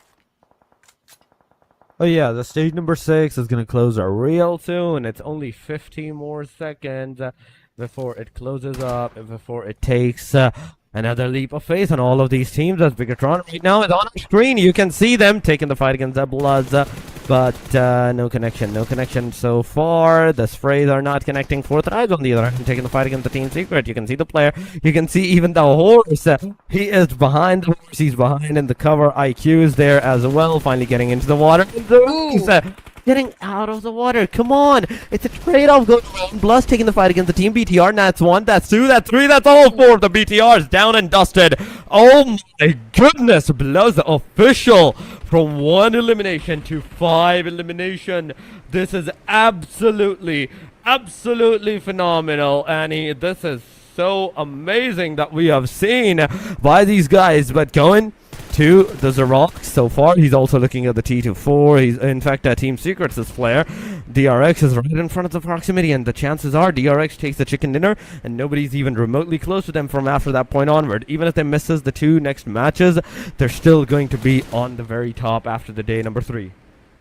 Absolutely. DRX is on a roll right now, and they have the highest chance of clutching this with a chicken dinner. T has to say goodbye, and we're down to 4T. 3 players and Blues with 2 players going up against DRX with 4 players. Good.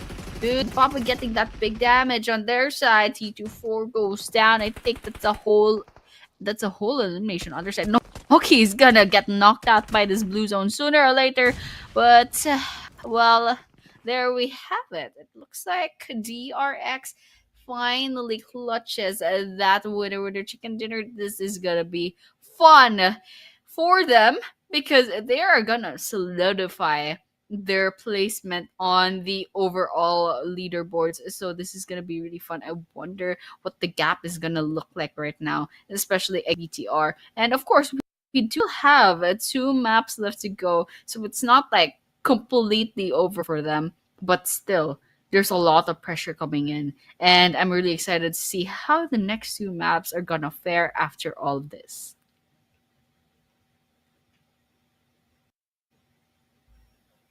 I hear you, Torx. Hmm. Yeah.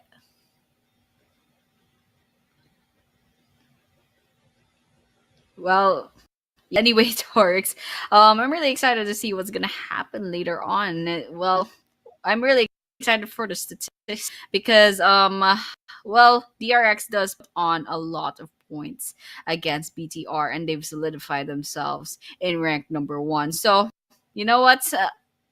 As you said a while ago, like DTR is quite like they're not getting a lot of points. They're not getting the points that they need. So there's a huge gap gonna come in with DRX, and they only have two chances left to catch up. So a little bit nervous for Bigatron by Vitality, but still, it's gonna be really interesting. And I really want to know, however, if ever there will be a team from the top three and top four that will overtake BTR. That could be possible as well. So that's something to look forward to. And we can see DRX over here with 6 eliminations, damage dealt 1013, and distance traveled 23 kilometers.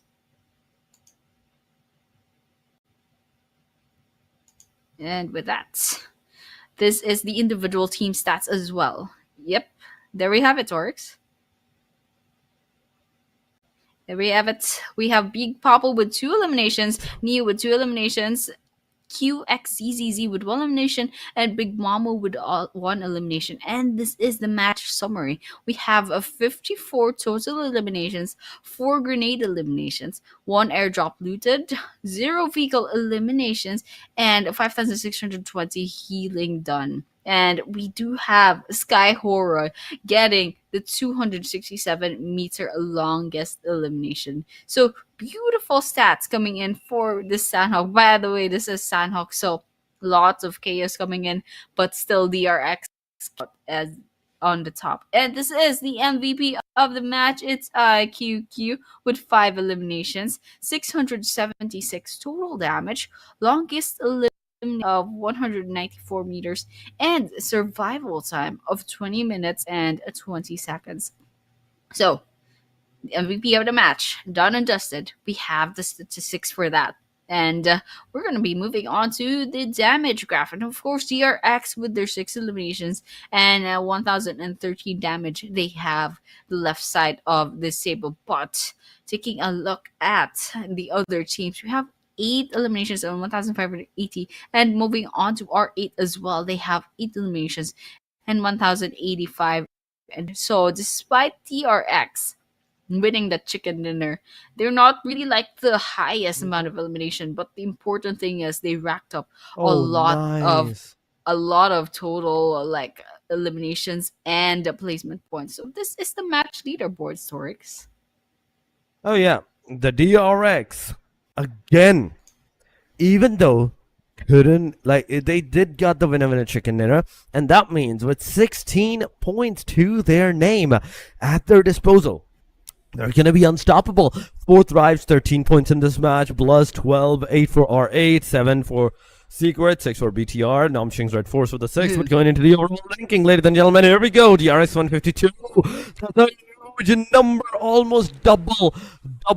Like you are watching almost 24, 25 points of a difference between the number 1 and the number 2. BTR with 127, 116 for the Secret, 113 for the Horror, DRS with 105, 104 for the APG, 92 for the Yangon Galacticos, 90 for Tribal Messi, Irina with 82, Namshing's 81, 77 Bluz, 75 for Thrives, 66 of all of these things as well. But going into the MVP race, it's GK, 35 total elimination, 6,180, KYT, 32 elimination, 5,488 damage, Sky with 22, 59, 18, and Zil with 29, 5039. Yeah, and I love Jaiki's picture, not the typical esports post with the crossed arms. He's like the only one with like the standing emoji kind of pose, Love it for Team Secret's Jaiki. And he's sitting at a 35 eliminations too. So this is gonna be interesting. There's only 2 matches left to like help with your Yes. statistics. So there's a lot of pressure coming in, especially for the players that are running for the MVPs, and also for the teams within the placements of the overall leaderboards. They have 2 more mops left to go. They have a Miramar later Yes. on, and they will have an Erangel to end not just this day, but this whole tournament. These are pretty standard competition maps. It's just Miramar and it's Erangel. No more uncertainties, no more chaos, no more Rondo, no more Sanhok. So it's all gonna be about skill. It's all about strategy, and we will be seeing all of that happening later on. After this break, we'll be moving on to Erangel, so stay tuned. Courage reignites my spark. We'll crowd a new load of Cybertron.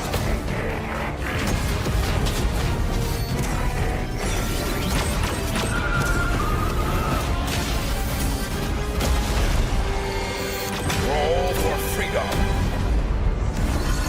A victory for all sentient beings.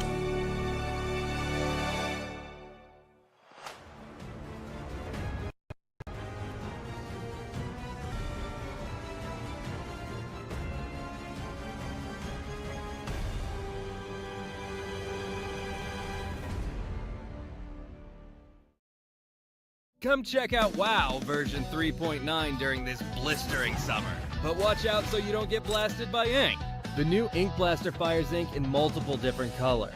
Like other firearms, it deals damage, but it also splatters anything it hits with ink. Look at how much fun they're having. Look, seems like the pool party's got some fierce-looking guests. The Smog Zombie and Spitter Zombie have been added to WoW. They're not easy to deal with. Don't miss out on this summer showdown. We might need a janitor to come clear up the battleground. Hold on, an old friend from Winter has come to join our party too. How epic! Start creating with these new objects. The creator page now has a co-creation wallet feature, which displays your detailed creation earnings. Stay tuned.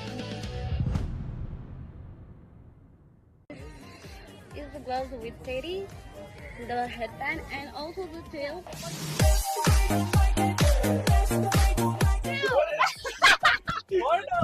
One, two, three, 4, 5, 6.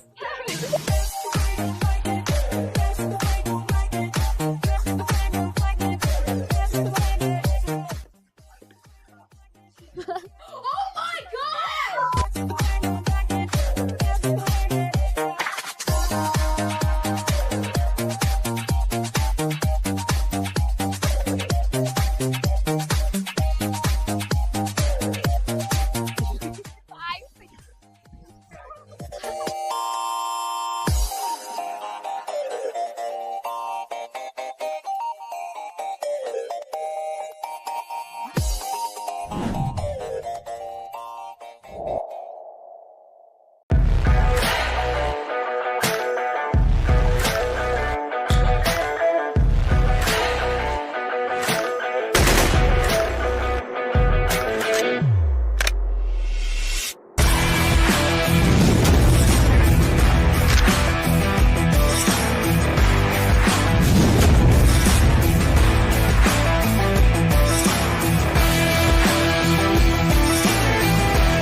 Don't know how to summon a Transformers bot? Watch this video to learn how to summon a Transformers bot. You first need to obtain a Space Bridge beacon, the Neon Outpost's core crate, Astro Den's Winners Crate, and supply shops are guaranteed ways to obtain a Space Bridge beacon. There is also a chance to obtain one through other means. Neon Outpost Premium Crate, Search Supply Piles, Space Bridge Entrance, Classic Area Themed Crate. When the sky darkens at 400 seconds into the match, you can equip the Space Bridge beacon to the throwable slot and use it. Place the beacon before the Space Bridge entrance's time limit in the upper right corner of the map ends. It must be placed on a flat surface. Then, at the end of the countdown, it will summon Optimus Prime, Megatron, Transformers upgrade materials, or a supply crate to your location. Dive into battle with the Transformers and experience never-before-seen combat.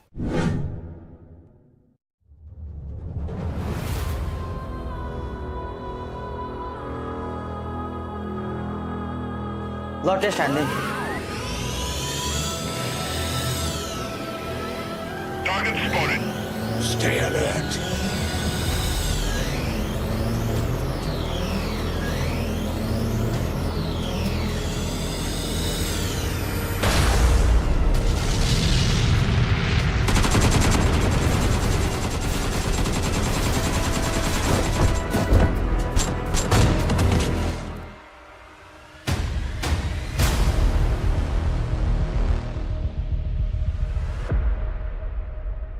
Thanks ल bro तर मलाई help चाहिँ चाहिएको थिएन ल हामी पनि यसो pro हो ल एकछिन तिमीलाई त म जहाँ पनि देखिरहेको हुन्छु मलाई फलो गरेर हो र मैले लाइक सेयर फलो भनेको सोशल मिडियामा पो फलो गर्यो भनेको त थोडी न मलाई पछि लागिरहेछ भनेको छु त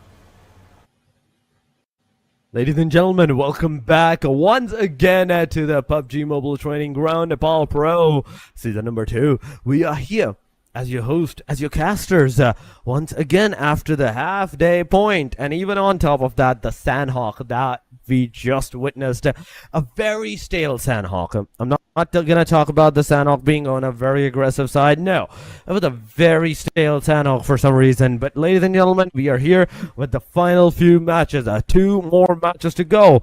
And that next one, the next match that we're going to witness is the Miramar. Miramar, the one and only, the longest, the biggest map. I do feel like it's the second biggest map now after Rondo has been released, after Rondo is being played. So I'm just going to call it the second longest map, second largest map. But Annie, what are your thoughts about Miramar on how the teams might play it out? Well, since this is the second to the last chance, I don't know how the second part of the overall rankings, the team second page of the overall rankings are going to do, because I bet some of them already know what their fate is going to be for this tournament. So sometimes in some tournaments, they go all, just have fun, but in the end, they don't really take it that seriously. So that's going to be something we might expect or may or may not expect. But for the teams that are still in the running for the top placements in the overall rankings, now these guys are going to be really nervous. There's a lot of pressure coming in for them. So potentially they might go beast mode, or they might go too safe, or they might fumble a lot. There's a lot of possibilities. So with this Miramar map, second to the last map there, not that much pressure as possible, but I'm really hoping that a lot of these teams will rack up points and get as high up the overall rankings as possible. I mean, they need to get as much points as they can so far to be into the overall ranking in a great position. First of all, if they're not, it's definitely going to affect them. It's definitely going to hurt them a lot. So whatever they're doing, whatever they're trying to push up right now from this point onward to mitigate themselves into the situation, every single point matter, every single momentum matters from this point onward. The placement that you're going to have, the momentum that you're going to generate, and the amount of placements that you can get into this match, it all is dependent on this thing. But aside from that, Miramar, it is Miramar. It can either be like our starting Miramar, very aggressive, or it can be like the typical Miramar, very on the stencil side, very stalemate. The teams might not take the fights early on till the stage number 5, stage number 6. But there's also a cautious to that. There's also a caution for that.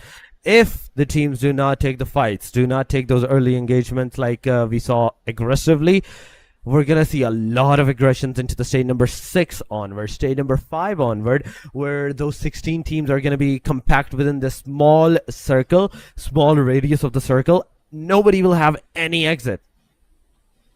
Yeah, absolutely. That's gonna be really fun to watch.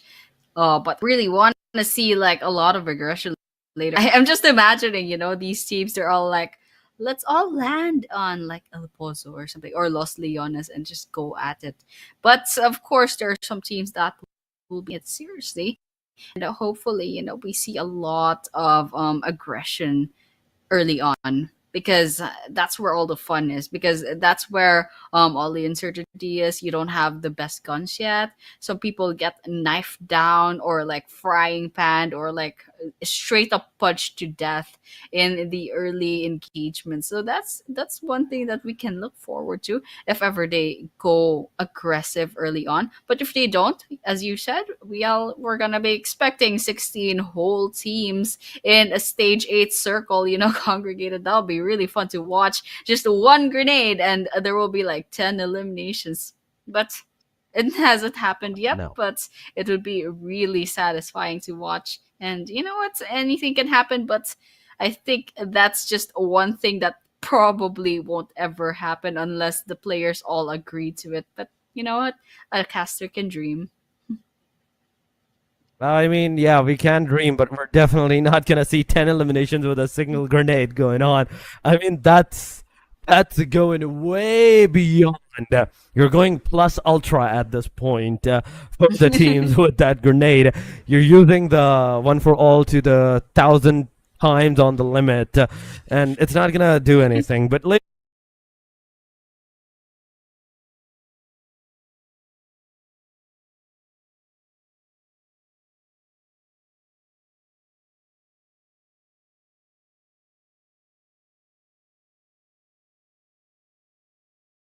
For this match number 5, that'll be the Miramar. So with that, well, we will be moving on to the second, the last chance for these 16 wonderful teams to go ahead and prove themselves. So coming in, this is a really strange flight path. This is going to be really hard for the teams, especially for those that like to drop off all the way to the northeastern part of the map. Definitely, Campo Militar is a whole road trip.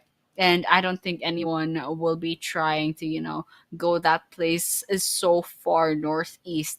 But what could be really funny right now is the circle is gonna go ahead and come in to Cruz de Valle. I mean, yeah, that's absolutely true. So far, we're seeing from Puerto Paraíso all the way towards near the El Pozo side, the plain line that's going on. The circle where it's going to shift, that's a different story. That's a different momentum that the players or the teams will have to take into the consideration. But I'm seeing Los Leones being contested right now, and A1RG is already on that casualties angle. They are taking that fight. They are getting those casualties, but they might also get some decent number of eliminations. Yes, you are back. Welcome back, Annie. Welcome back. But ladies and gentlemen, Los Leones, 3 teams contesting in that singular city. The circle going to the northern side towards the oasis somewhat, La Cobreria. The Cruz del Valle somewhat, the corner is in the circle. Hacienda del Patron, I would say, is somewhat the centralized position of the circle as well, with the San Martin being also an area that's going to be contested. But Bloods official versus Four Thrives, it's happening at Monte Nuevo. Very interesting drop off points for everyone right now. Oh, we can see there was a grenade over there. EA coming in. Might be trouble with flash. Okay, did not stand a chance from 3 people from E Arena. But over here, live, and is the only one left apparently from A1RG. So this is gonna be a little bit hard, and especially since they have the SMGs and the shotguns still. But one grenade and a dream. He get the damage that he needs. I don't think it's gonna be possible, but still. Well, it will be the second to the last chance for this A1RG, and if their last player goes down, it's just all over for them. But over here, Blood's official. Wait a minute. Yangon Galacticos entered with 2 players in the lobby. Secret with only 3. A1RG with 3.